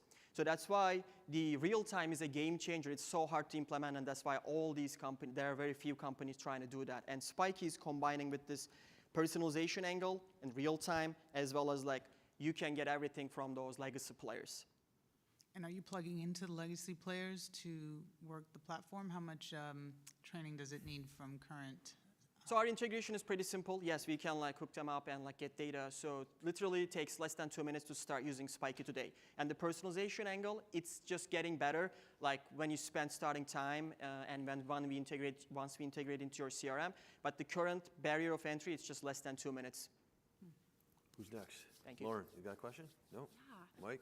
Lauren, Can yes, you good. walk me through sort of the user journey, right? So if I'm coming in, I'm onboarding, how might I start off using this product? Absolutely. So we have two different motions here since we are like a product-led growth company. So generally, when a single user comes to the platform, it's like self-onboarding. So they connect their calendars. If they want to like start using immediately, it's ready to go. But then for large enterprises, this is basically our 20% of our pipeline. So what we do is just 1 or 2 onboarding sessions, depending on the size. But everything is basically in a way that users can take action and start basically using the platform. So this onboarding, we don't need like any setup time, any admin implementation. So it's basically just calendar and CRM. Those are the 2 fundamental components, which takes less than 2 minutes in total. And then as a follow-up, I know there's kind of automation meeting analyzers like Fireflies and Otter AI and things like that. So to a customer who's maybe like, I'm already paying for these, what's the value proposition of me adding another? Yeah. That's a great point. Like, as I said, note-taking apps, they're great. But the problem was never note-taking. Because let's say the online meetings exploded, then people said, oh, note-taking is the problem. Like right now, a lot of our customers have note-takers, and they come to us and say, I can't do anything with any of these transcripts. And what we do is basically make some insights around, hey, these are the top 5 objections coming from your customers. And then this is how you answer these objections, and then we enforce that in real time. We are basically their scalable coach in every meeting. That's one thing, or that's the biggest thing you can't get any of these, I would say, reactive tools. They are all reactive. They are not proactive. That people have no time to review these. So that's the biggest pain point. They are coming to us. And we have integrations with all of them. We just transfer them less than a week. Claudia, you got a question? Yeah, definitely. I mean, you're right. A lot of folks don't have time to sift through a lot of these transcripts. What is your defensibility strategy? And then my follow-up question to that is, how is it handling transcription issues where there's inaccuracies? That's correct. That's a great point, because I'll start with the second one. So we do a lot of fine-tuning, because a lot of our users, like international users, English is their not native language. Even myself, right? We do a lot of training around like accent training, like different data samples. So that is basically how we're handling. Defensibility side, real-time is so hard to implement. That's why like there's no big players out there. The reason I'm saying this, when I was working at San Diego National Labs, I was working in a real-time data processing and like dealing with a lot of these infrastructures. So I know like how to implement this end to end. And that's why a lot of people, right now you can implement a note-taking app, I think less than a week with ChatGPT plugin. And our basically deep tech mode comes from like our deep tech expertise. That's why a lot of people cannot touch this domain right now. Thank you. Yeah, My pleasure. Michael, please. Can you talk about the ICP today and who you're selling to? Absolutely. So our ICP right now, we go after like sales and customer success leaders, like VP of sales, sales managers, and the companies are generally doing B2B tech sales, or this is just like where we see a huge fit. But when they have 10 plus salespeople in the team, that's basically becoming a no-brainer, and when the note-taking apps are basically incumbent in that process. So we are like targeting right now low end of mid-market, but we already onboarded like close to 4 enterprises in the last 2 months. And how do you price compared to Gong and Chorus and the rest? Yeah, so our pricing strategy is basically, per person per month. We start with like 29, it's basically very small teams, and then 49 more, like I say mid-market teams, and for the enterprises, it's around generally like 79 per person per month. And Gong is generally charging, as far as I know, 150 to 250 per person per month, just for recording. Follow-up, Oscar?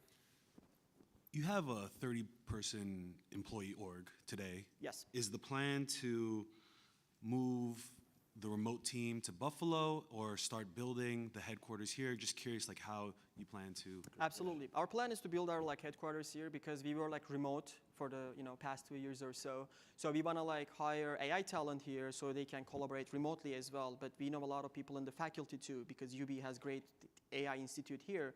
So we want to build like the AI talent here as well as like our sales ops. So we are still doing like founder-led sales, and we want to build like the sales people are going to use Spiky too, but also AI and sales talent, and the headquarters of Spiky will be in Buffalo. Time for one more question. We got one? So I know you talked about being proactive. Yes. So are you able to say, help someone on the sales team or customer success kind of prep for meetings ahead of time? And are you able to help them maybe if they've never interacted with a new lead before, like can you pull data and help them in that regard? Can we, sorry, to just understand better, can we pull data before the meeting happens? Is that where you? Yeah, or is it only in real time while the meeting is happening? So we're launching that feature. That's a great point because we're launching this feature. Let's say you are back-to-back meetings, right? So you are meeting Brock from Spiky and like, what is this guy doing? Because we want to pull data from LinkedIn and other sources and prep you, hey, this is the company, this is what they are doing, this is the size. So you can have like all these talking points beforehand and when you're in the meeting. Oh, awesome. Yep. We'll have to end it there. Great job, judges. Thank you. Good job, man. Thank you, Bill. I'll take that from you. Yes. Good job. All right. Okay, I think we're going to make a change of judges, right? Is that correct? Okay. Thank you, judges. Great job. Appreciate it. We're going to just take a moment to get ourselves situated with our new group of judges. Group 5. But I don't care, no baby, I don't care. People always tell me take a breath. Hey, hey, hey. I've been looking for something that haunts me all night. I've been staying up hours until the sunrise. Just so casual, always living the same life. I don't really mind, but I just need to take some time to get away.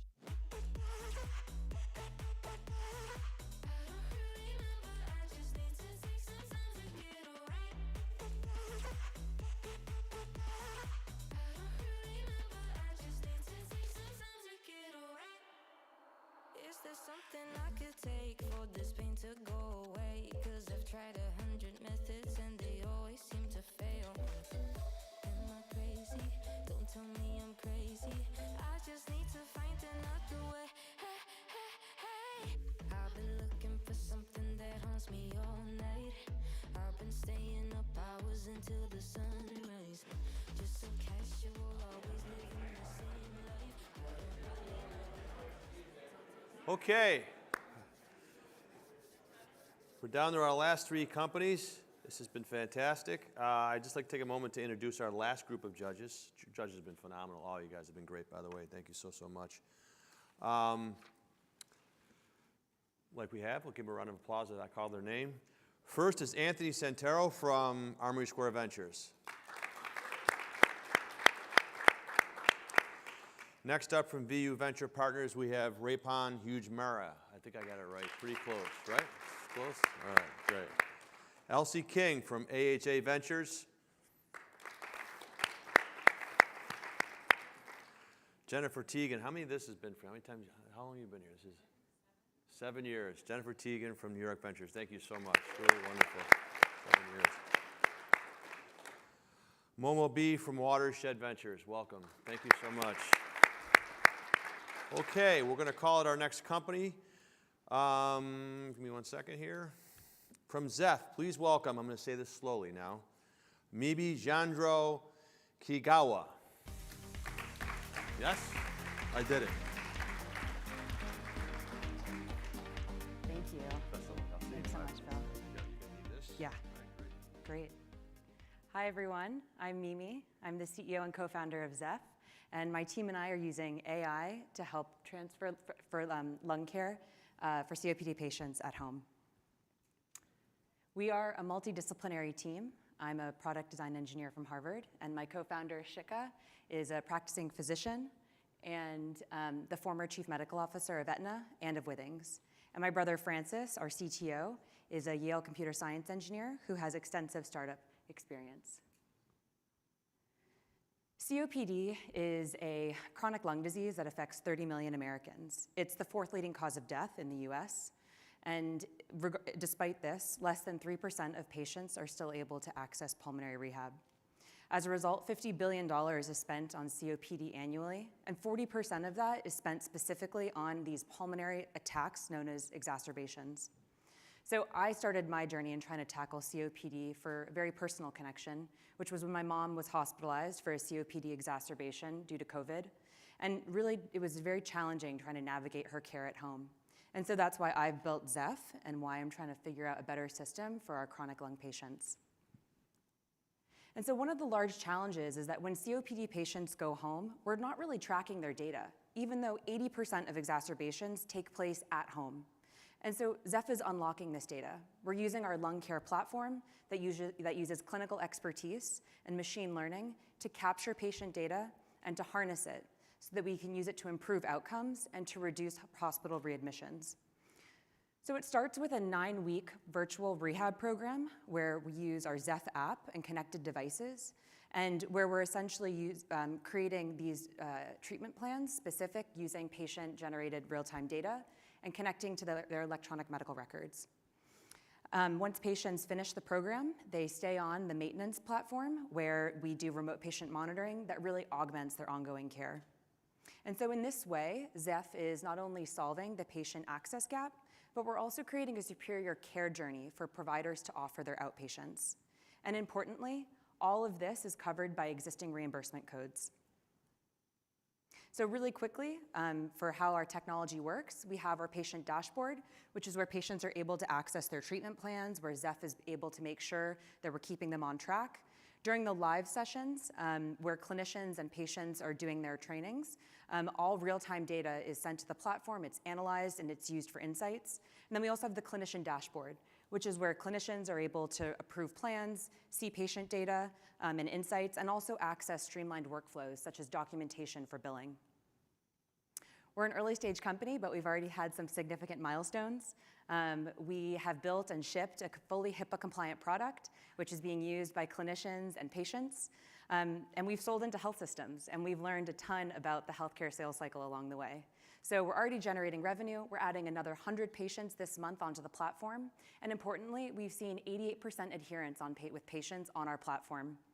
And what's really exciting is the opportunity size that's in our pipeline right now. My co-founder, Dr. Shea Anand, using her network, has been instrumental in attaining these opportunities and moving them along our funnel.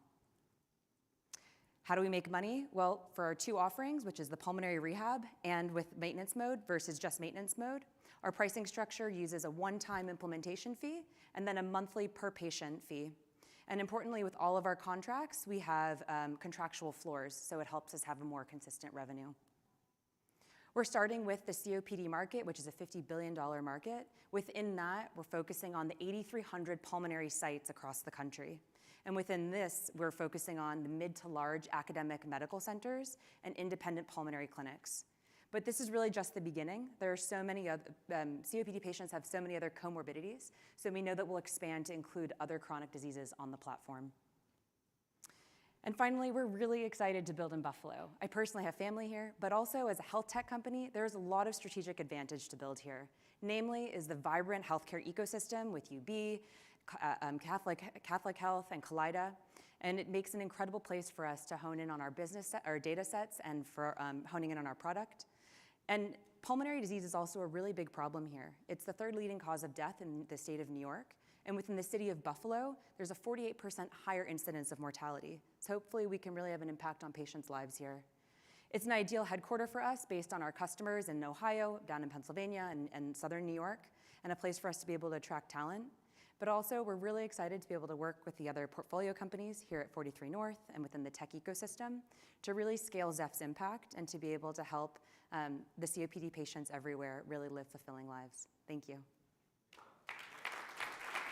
All right. Let's get into it. We'll go step down here. Who's going to go first? Who wants to go first?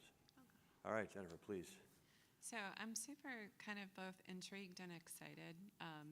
As somebody who's witnessed a mother who has lung and breathing issues, and most recently through some hospital stays, not related to that, but unrelated. But I'm just curious because it feels like it's one of these things that nobody is actually paying that much attention to. And like now I'm like, wow, there's all these things that she could be doing to be helping to increase her lung capacity. So why is it like, so talk to me about like, why is it so unrecognized, underdiagnosed, or at least that's what I perceive. And how will you accomplish like educating people that there are therapies that they can use in order to improve their ability to breathe? Yeah, absolutely. So I think that because traditionally COPD was largely considered the smoker's disease, there's a lot of kind of stigma around it. We're seeing now that there's a lot more environmental factors, occupational exposures that are also leading to COPD. A lot of times people are diagnosed around the age 65, so it's around when you're not working anymore. And so that stigma is starting to dissipate.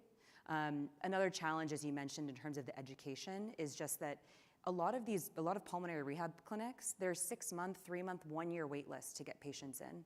And because most patients are having to travel an hour and a half to get there, a lot of referring pulmonologists understand they're not going to do this they're not going to travel that distance 2 to 3 times a week when it's hard enough for them to get out of bed. So I think that we'll see with better solutions coming online, everyone understands there's 4 decades of literature of how effective these treatments are, but it's not really having adequate resources to be able to send them to. So that's part of what we're hoping to do. Another thing is by partnering with the academic medical centers, they really get this, and they have a lot of distribution that we're able to really work with them on. And so that's how we see really improving that piece. That's great. Thank you for this presentation. The space is super interesting. Can you talk a little bit about what is the ROI for your customers? So for the providers, once they start working with you, how does that change their revenue or their bottom line? Yeah, absolutely. So of course we have both direct and indirect kind of ROI for the hospitals. And it really depends on whether we're talking about clinics or hospitals because the reimbursement codes are different. So with hospitals, we see roughly $2,000 per patient. With clinics, that can actually be higher because of the pulmonary rehab codes for the physician fee schedule that they can bill. So per person, per month, per year? Per patient, per the program. And then for the maintenance mode, that's on an annual basis. Got it. Please? Thanks so much for your presentation. I know there are other pulmonary rehab companies out there, so can you explain a little bit more about your clinical model and what it's based off of? Yeah, absolutely. So other companies like Ansible, WellLinks, Kivo are incredible companies. They're really focusing on being a PC, standing up an entire clinical team. We're really tech enablement. We think that's really important for a few reasons. One, it means that we can scale a lot faster. And so really being able to partner with our hospitals and our clinicians rather than just kind of taking their patients. A lot of hospitals have been experiencing just referring patients out. So a lot of these places are really enjoying being able to keep them within their ecosystem. And it also means that, yeah, we can kind of move faster. We have access to over 8,000 respiratory therapists across the country. So we still are able to offer that staffing solution, but we operate more like an MSO. Just building upon that, where did the initial data come from for building this platform? For building this platform, we did a year-long pilot with the VA across 8 different states where we worked with veterans. We worked with clinicians, so experts who are respiratory therapists, physical therapists, and really building out, what are the guidelines, what assessments should be doing. And there's a lot of literature already, like ATS, the American Thoracic Society, on what should an optimal pulmonary rehab really include. So we're just productizing that, and we're using kind of this continuous data to augment, but what does that mean for a specific patient? What does that mean for a patient who has COPD and maybe some other kind of comorbidity or some other diagnosis? So, but that's really the foundation of how it's built. Got it. And what's been the biggest insight from your current cohort of users? Like what sort of engagement metrics are you seeing? What else are you tracking about your users? Yeah, so we've seen 88% start from beginning to completion, and then 83% from going from the pulmonary rehab onto maintenance mode. This is also kind of to do with the referring pulmonologist, if they want them to stay on the maintenance mode, if they need to. It's been really interesting to just see how much, beyond the technology, how much the camaraderie of just bringing patients who are so isolated onto a platform, how much that creates stickiness on the product, for the product. I would also say that it's also been really interesting how much of a pull from our customers, so providers, wanting us to already expand into other chronic diseases because they're seeing the value of just for COPD and all the other sort of devices they might be sending their patients home with. Follow up? Go ahead, please. Go ahead. Are you able to gather any improvement data that you can take back to hospitals, clinicians, to enable them to push this product more to their patients? Yeah, so we're doing an IRB study right now with OSU Wexner Medical Center, and with the one that we did with the VA, we also saw a 12% improvement in their ingoing biomarkers at the end of the 9 weeks. Thank you. Aside from your brother, which I think is self-explanatory, how did you meet your other co-founder, and then who on your team would relocate to Buffalo? Yeah, so I met Shea while I was at Harvard. She lives in the Boston area, and she teaches at the public school of medicine, so that's where we met. And then, yeah, Francis met a long time ago. And then I will be moving first, and then my brother will probably join me second. Thank you. Thank you. Time for one more question. Who wants it? Can I get an understanding in terms of what's a typical selling cycle into the providers?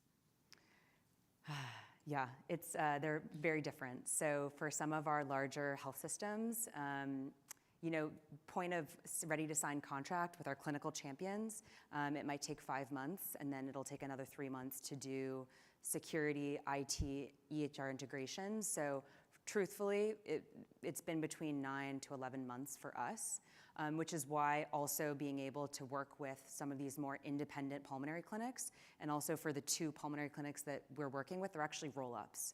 So it means that we're able to go and work with one MSO who has 5 or 7 other pulmonary sites. So it just means that we're not having to do this acquisition process over and over again. So that's been really important in terms of our sales motion, but for those independent clinics, it's probably around 2 months. Great. Well done there. Great job. Thank you. Well done. Thanks so much. I'll tell your mother's name in there. Thank you. All right. Okay. 2 to go. All right. Let's see what we got next here. This is as close to a Jack Frost name as I'm going to get. That was a joke. All right. From the company NearWave, welcome Dr. Roy Stillwell to the stage. See, I told you.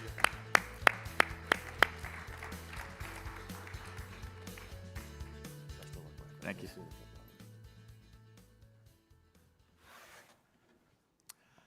All righty, thanks everybody for being here. Judges, I hope I keep you awake after a nice lunch break. So, my name is Dr. Roy Stillwell. I am the CEO and co-founder of NearWave, where we give physicians superpowers. About 6 weeks before my co-founder's wife were to get married, his wife Jenny was diagnosed with breast cancer at a really young age, and the therapy that she went through was just brutal. She often questioned whether or not she was fighting the therapy or the actual breast cancer. And quick show of hands of folks that have had breast cancer in their family, like a number of us, and my mother and grandmother as well, had a similar experience. And partly that's because about 35% of women don't respond to the primary chemotherapy for the 300,000 invasive cases every year.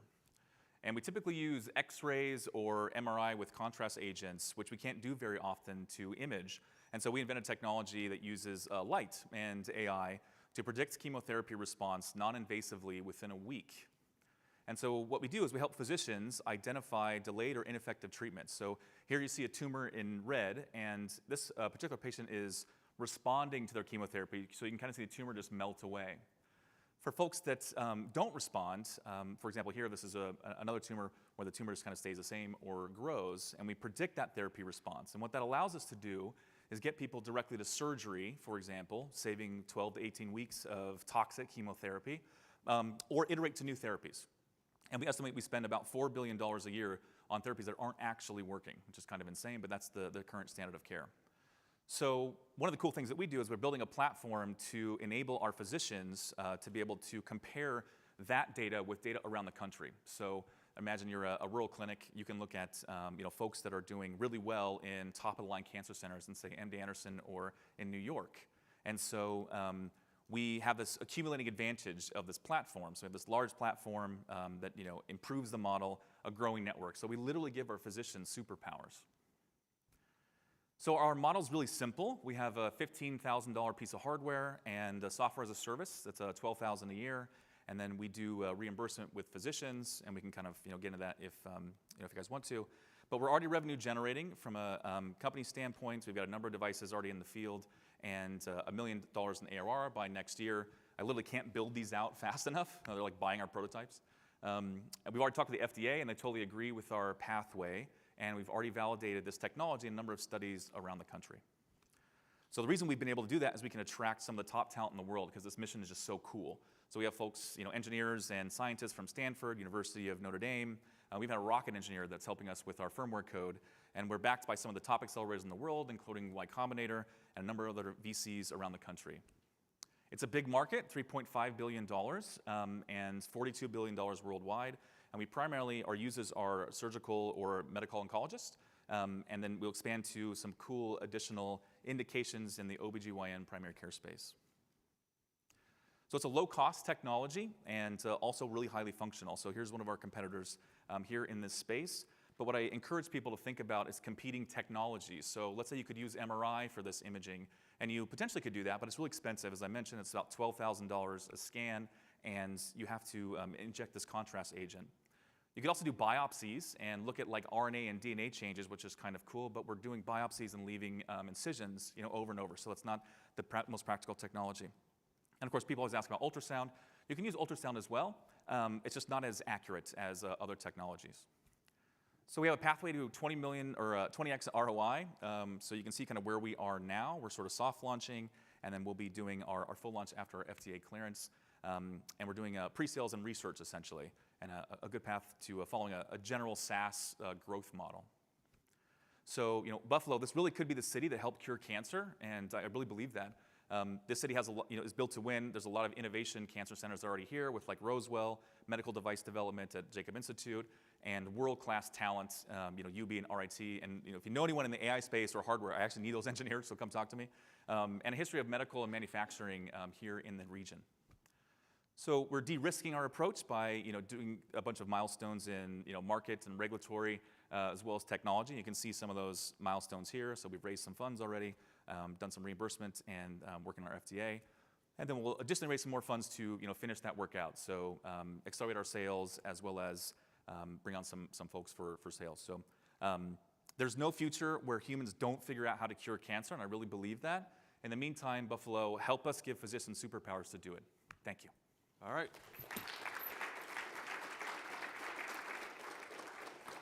Let's go. Who wants to kick it off? Anthony, please go ahead. Sure. Thank you. Thank you for the presentation. It was really interesting and obviously super impactful. Can you describe the manufacturing process for the device in a bit more detail?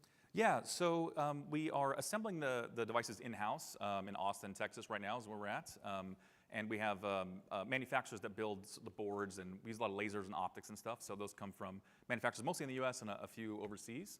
And then we'll expand that to be a contract manufacturers that we're actually in talks with to build that out to be a much larger scale sometime next year. Thank you. Good question. Bob, Arpan. Yeah, congrats on building such a great solution. I'm curious about your journey. Like, how did you discover this problem, and then how did you discover the solution? Yeah, so I did my PhD in electrical engineering and biophotonics, which is like a fancy word for light interacting in tissue. And it's actually like a side project for a course that we were doing, literally. And we sort of wrote down some things we might think would work, late nights, having a drink with some friends at a bar. And it turns out that if we combine a lot of technologies and make a lot of advancements, we can actually really get this technology somewhere. So the obvious place for us was breast cancer. Like I said, my co-founder, his wife had breast cancer, and my mother as well. They're all survivors. But it was an obvious sort of low-hanging fruit that this technology would work in. So that was kind of our journey out of the university into building this. And the IP is owned by the company? Yeah, so we split the IP. We actually have a co-development licensing with the University of Notre Dame and us. We actually have that, the full portion of that, and we've done additional IP directly in the company. So we've already had patents that have been assigned here and in Europe as well, and like 3 or 4 provisionals that are running right now. Momo, do you have a question? Yeah, I'll come to you, Lisa. Yep. Yeah, so I love the clinical impact of this product. Totally. From a financial perspective, for the providers that you sell into, how does using this impact them financially? Yeah, so the cost of this, we actually did a lot of research on bringing this into hospitals. We're basically pricing it sort of below what most of the budget contracts are, so it's like $35,000-ish in total over that sort of time period. And so it's low cost. They're used to spending a lot of money on big, hard, expensive pieces of hardware. Where we think it'll make a big difference for them is customer retention. So a lot of folks have problems keeping patients doing the therapy because it's so difficult they fall off.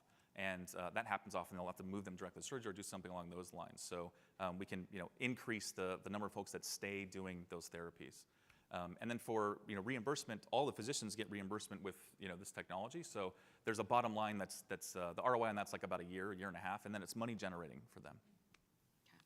Oh, Lisa, go ahead. I'm from South Bend, so go Irish. Go Irish! All right, awesome. Something that's can be more complicated in med devices is obviously the FDA process, which you've alluded to. Yes. So I understand you're submitting the 510K. Yes. Tell us more about the other FDA hurdles, though, in terms of like preclinical trials, et cetera, and about how much money you need to hit those milestones. Yeah, so we're following like a stair-step approach, which is a pretty common successful strategy that most folks have taken, where you start with like a general indication and then work into more higher risk indications. And so the first one's a 510K, as you mentioned. It's a fast track. It only takes about 6 months to get those through in our area. And so we'll have that done by Q1 of next year. We're trying to submit that by the end of this year.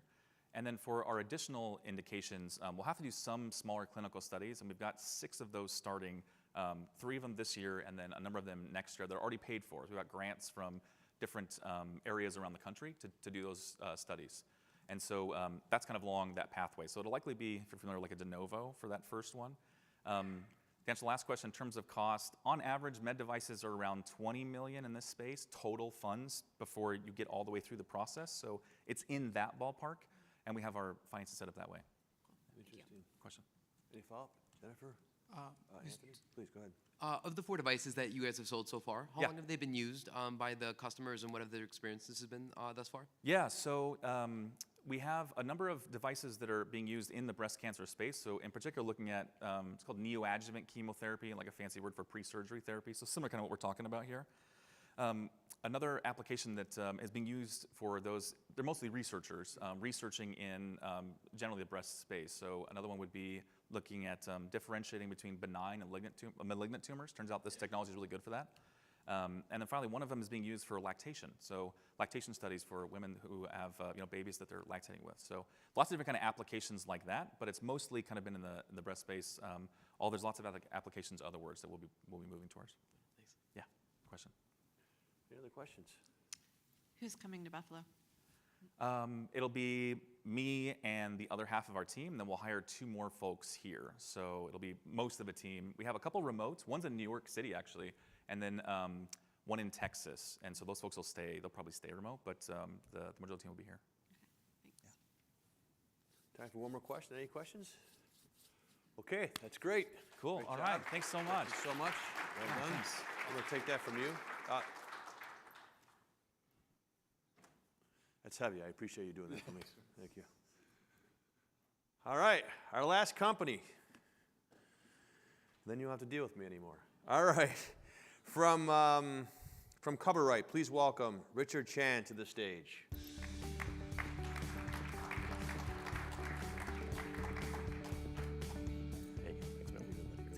Thank you. Yeah. Thank you. Hi, everyone. My name's Richard. I'm the founder and CEO of CoverRight. And today I want to talk to you all about retirement. There are 11,000 Americans retiring every single day in the US. And by 2035, there'll be more Americans over the age of 65 than there will be under the age of 18. The first in this country's history. But retirees today face a unique challenge. They're the first generation on 401ks versus pensions. 53% will likely run through their savings and rely on Social Security.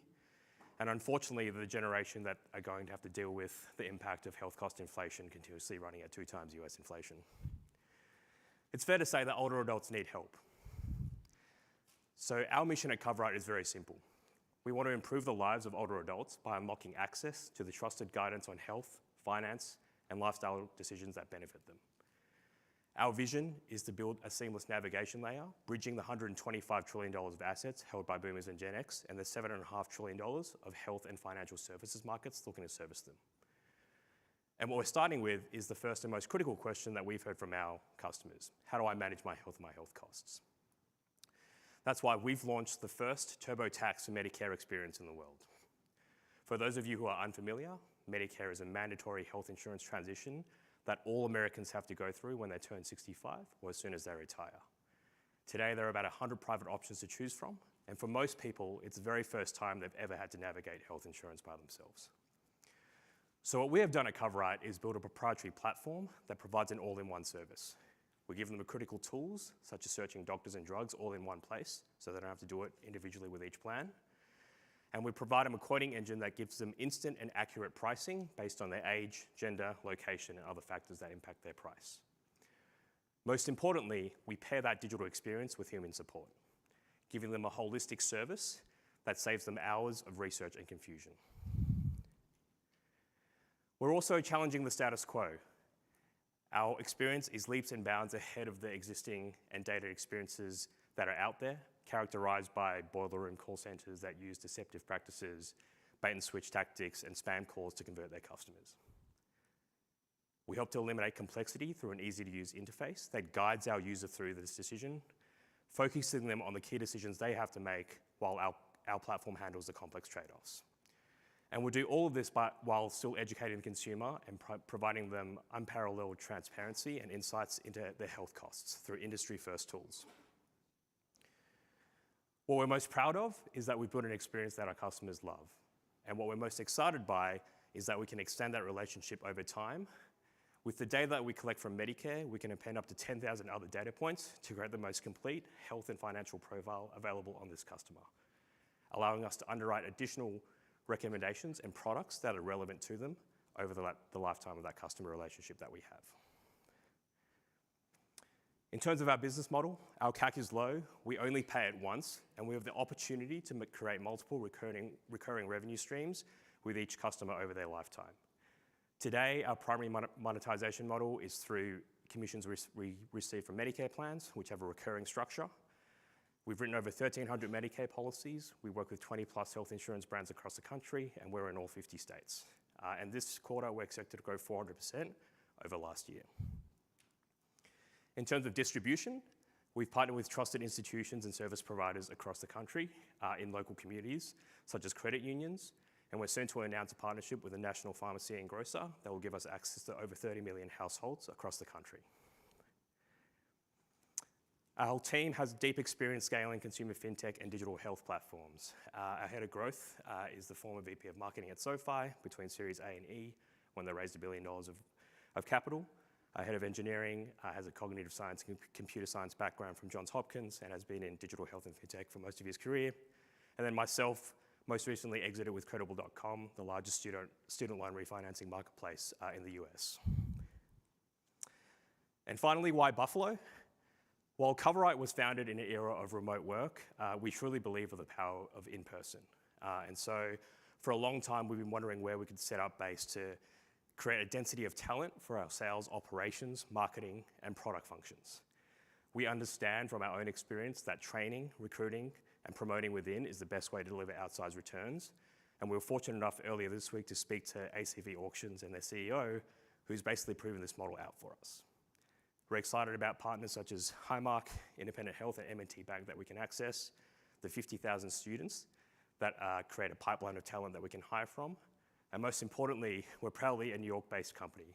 We were founded in Brooklyn, and we'd love nothing more than to be the next unicorn from New York State, serving the 80 million older adults and their families right here from Buffalo. All right. Why don't you hang on to that? You might need that. Okay, who's going to kick it off? Jennifer, And I please. think I'm the closest to the age demographic here on the panel. And tell me how you keep the CAC so low, given, like, I mean, you don't need this until you need it. And then when you go to start searching it, how are people getting to you first, Yeah. or knowing to trust you? Yeah. And you know, and to me that sounds like a lot of marketing spend, to be honest. So Yeah. talk to me about the CAC Yeah. and how you're keeping that down. There's two reasons why the CAC is low. One is for people who are directly searching themselves, we have to remember the decision's mandatory. So no matter like what happens, they actually have to make it and within a certain time frame. And so unlike other insurances like life insurance and auto, we don't have to convince them on why they need to buy the product. And so the conversion rate tends to be a lot higher relative to other insurance products. That's one on people coming into our channel, things like Google and things like that. The second is when we have partnerships with other institutions in those areas, we typically structure those as sort of revenue share or some sort of cost per action, which allows us to maintain sort of a cost structure that works for us. Typically, it's a win-win situation. A lot of these partners have latent ability to access these customers that they want to engage. For example, credit unions position themselves as community institutions that want to talk about financial wellness. So it's actually in their interest to engage their customer on this topic, and we give them the opportunity to monetize additionally. In many cases, for a credit union, we might increase their non-interest income by 30, 40% from what Why we is share. a credit union the place that somebody is going to go start with to find their Medicare plan? That doesn't make sense to me. So Yeah, how well, are you identifying 60% the partners that make Yeah. sense to somebody who's going to start searching for this? 60% of older adults are the member base for credit unions. And a lot of them, when you think about this journey of moving towards Medicare decision, most people don't know who to turn to. So our goal through the partners is to capture them early through another trusted institution's brand so they get brand awareness from us. So as they move along that journey from 64, 64 and a half, 64 and 9 months, and they suddenly go, I need to make a decision. I've got all this literature, like who do I trust? What are the institutions that we can go to? Credit unions is one. We're a partner with property and casualty insurance agencies, so people who've sold home and auto insurance to this customer. Most people might go, hey, that's my last conversation I've had on insurance. I don't know who to turn to. Go to that.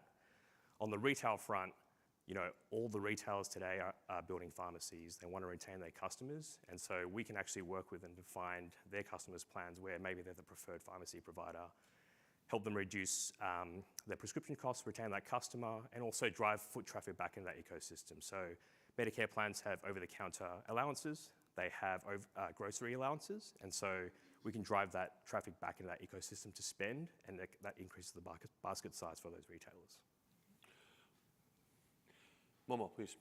Yeah, can you talk about your unit economics a little bit? Like with the 400 CAC, what's the LTV you're expecting from where?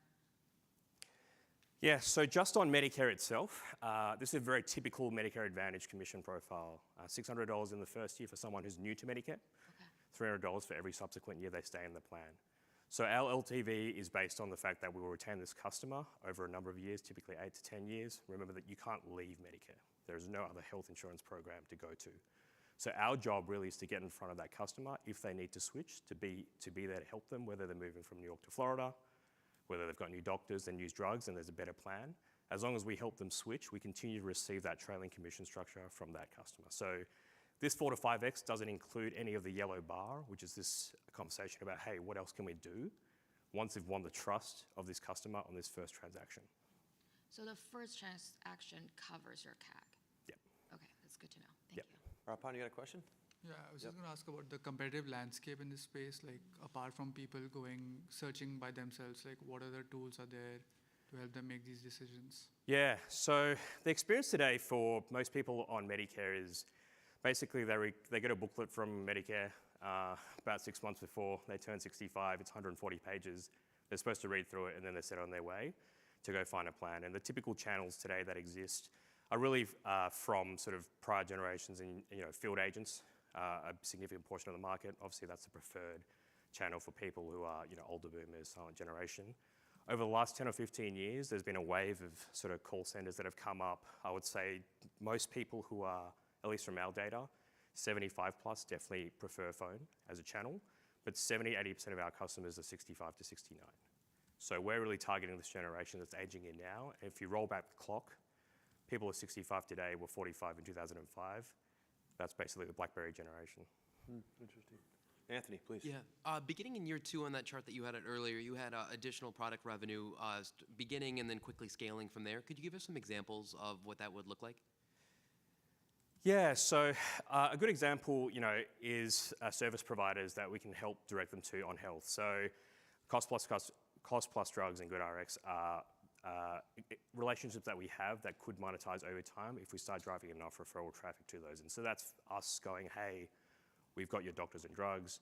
We know what your costs are under the Medicare plan. Can we help you find additional savings outside of that? There's other things such as health services. What we see happening is over the next decade or so, there's going to be a lot of point solution, financial services, and health services looking to target this customer. Particularly on the health side, one of the biggest issues that they're going to have is they're all trying to target them through the carrier. They're trying to find the right person with the right situation, conditions that they can actually service. And so the advantage that we have is we're capturing everyone at 65. Doesn't matter if they're high income, low income, middle income, we can serve them. They need to do the decision. And we actually have that data over time that we can do that referral. Time for one question, one last question. Let's finish strong. Who's got How it? do you Anthony? build? Aaron, go ahead. How do you build a competitive advantage in the space? Yeah, through two. I think one is sort of data moats and network effects. Initially for us, it's obviously first mover. We're winning a lot of these partnerships because a lot of the partners do care about their consumers. And one of the big things that they care about is, are we actually putting them in the right plan? So a lot of the existing experiences today, the retention rate is about 55%. So they lose half their customers because of the way they're selling. So one, we can build a distribution moat early on. And then secondly, as we start to gain more data, that's when we can use that to build network effects by making better recommendations to our customers, which makes them stickier onto our platform, which also attracts service partners on the other side to come join us. Well, I've done it there. Great job. Well done. It's hard going last, man. I'll take that from you. All right. That concludes the pitches for today's semifinals. I want to just start out by saying I goof around a lot up here, but it's a tremendous privilege for me to be with all of you. It always is, to work with Colleen and her amazing team, and for me to represent my fellow board members. So I want to give all of them, I want to give our amazing judges, and obviously the 15 companies that pitched today. Let's give them a round of applause. They did a fantastic job. Thank you so much. Thank you so much. Okay, our judges are now going to go into deliberation, and they're going to select the 8 companies that will advance to tomorrow night's finals at Shea's. Those companies will then pitch in front of our finals judges for a shot at 5 of the $1 million investments in a spot in our 43North Year 10 cohort. So we hope that you will all be there. Just a house clean item, the top 8 finalists will be announced in a few hours. Follow 43North social media to see who will be joining us at Shea's tomorrow night. If you have tickets for the finals, be sure to get there early. Doors will open at 5 p.m. and the show will begin at 6 p.m. sharp. See you there, and thank you. You're all very special. Have a great day.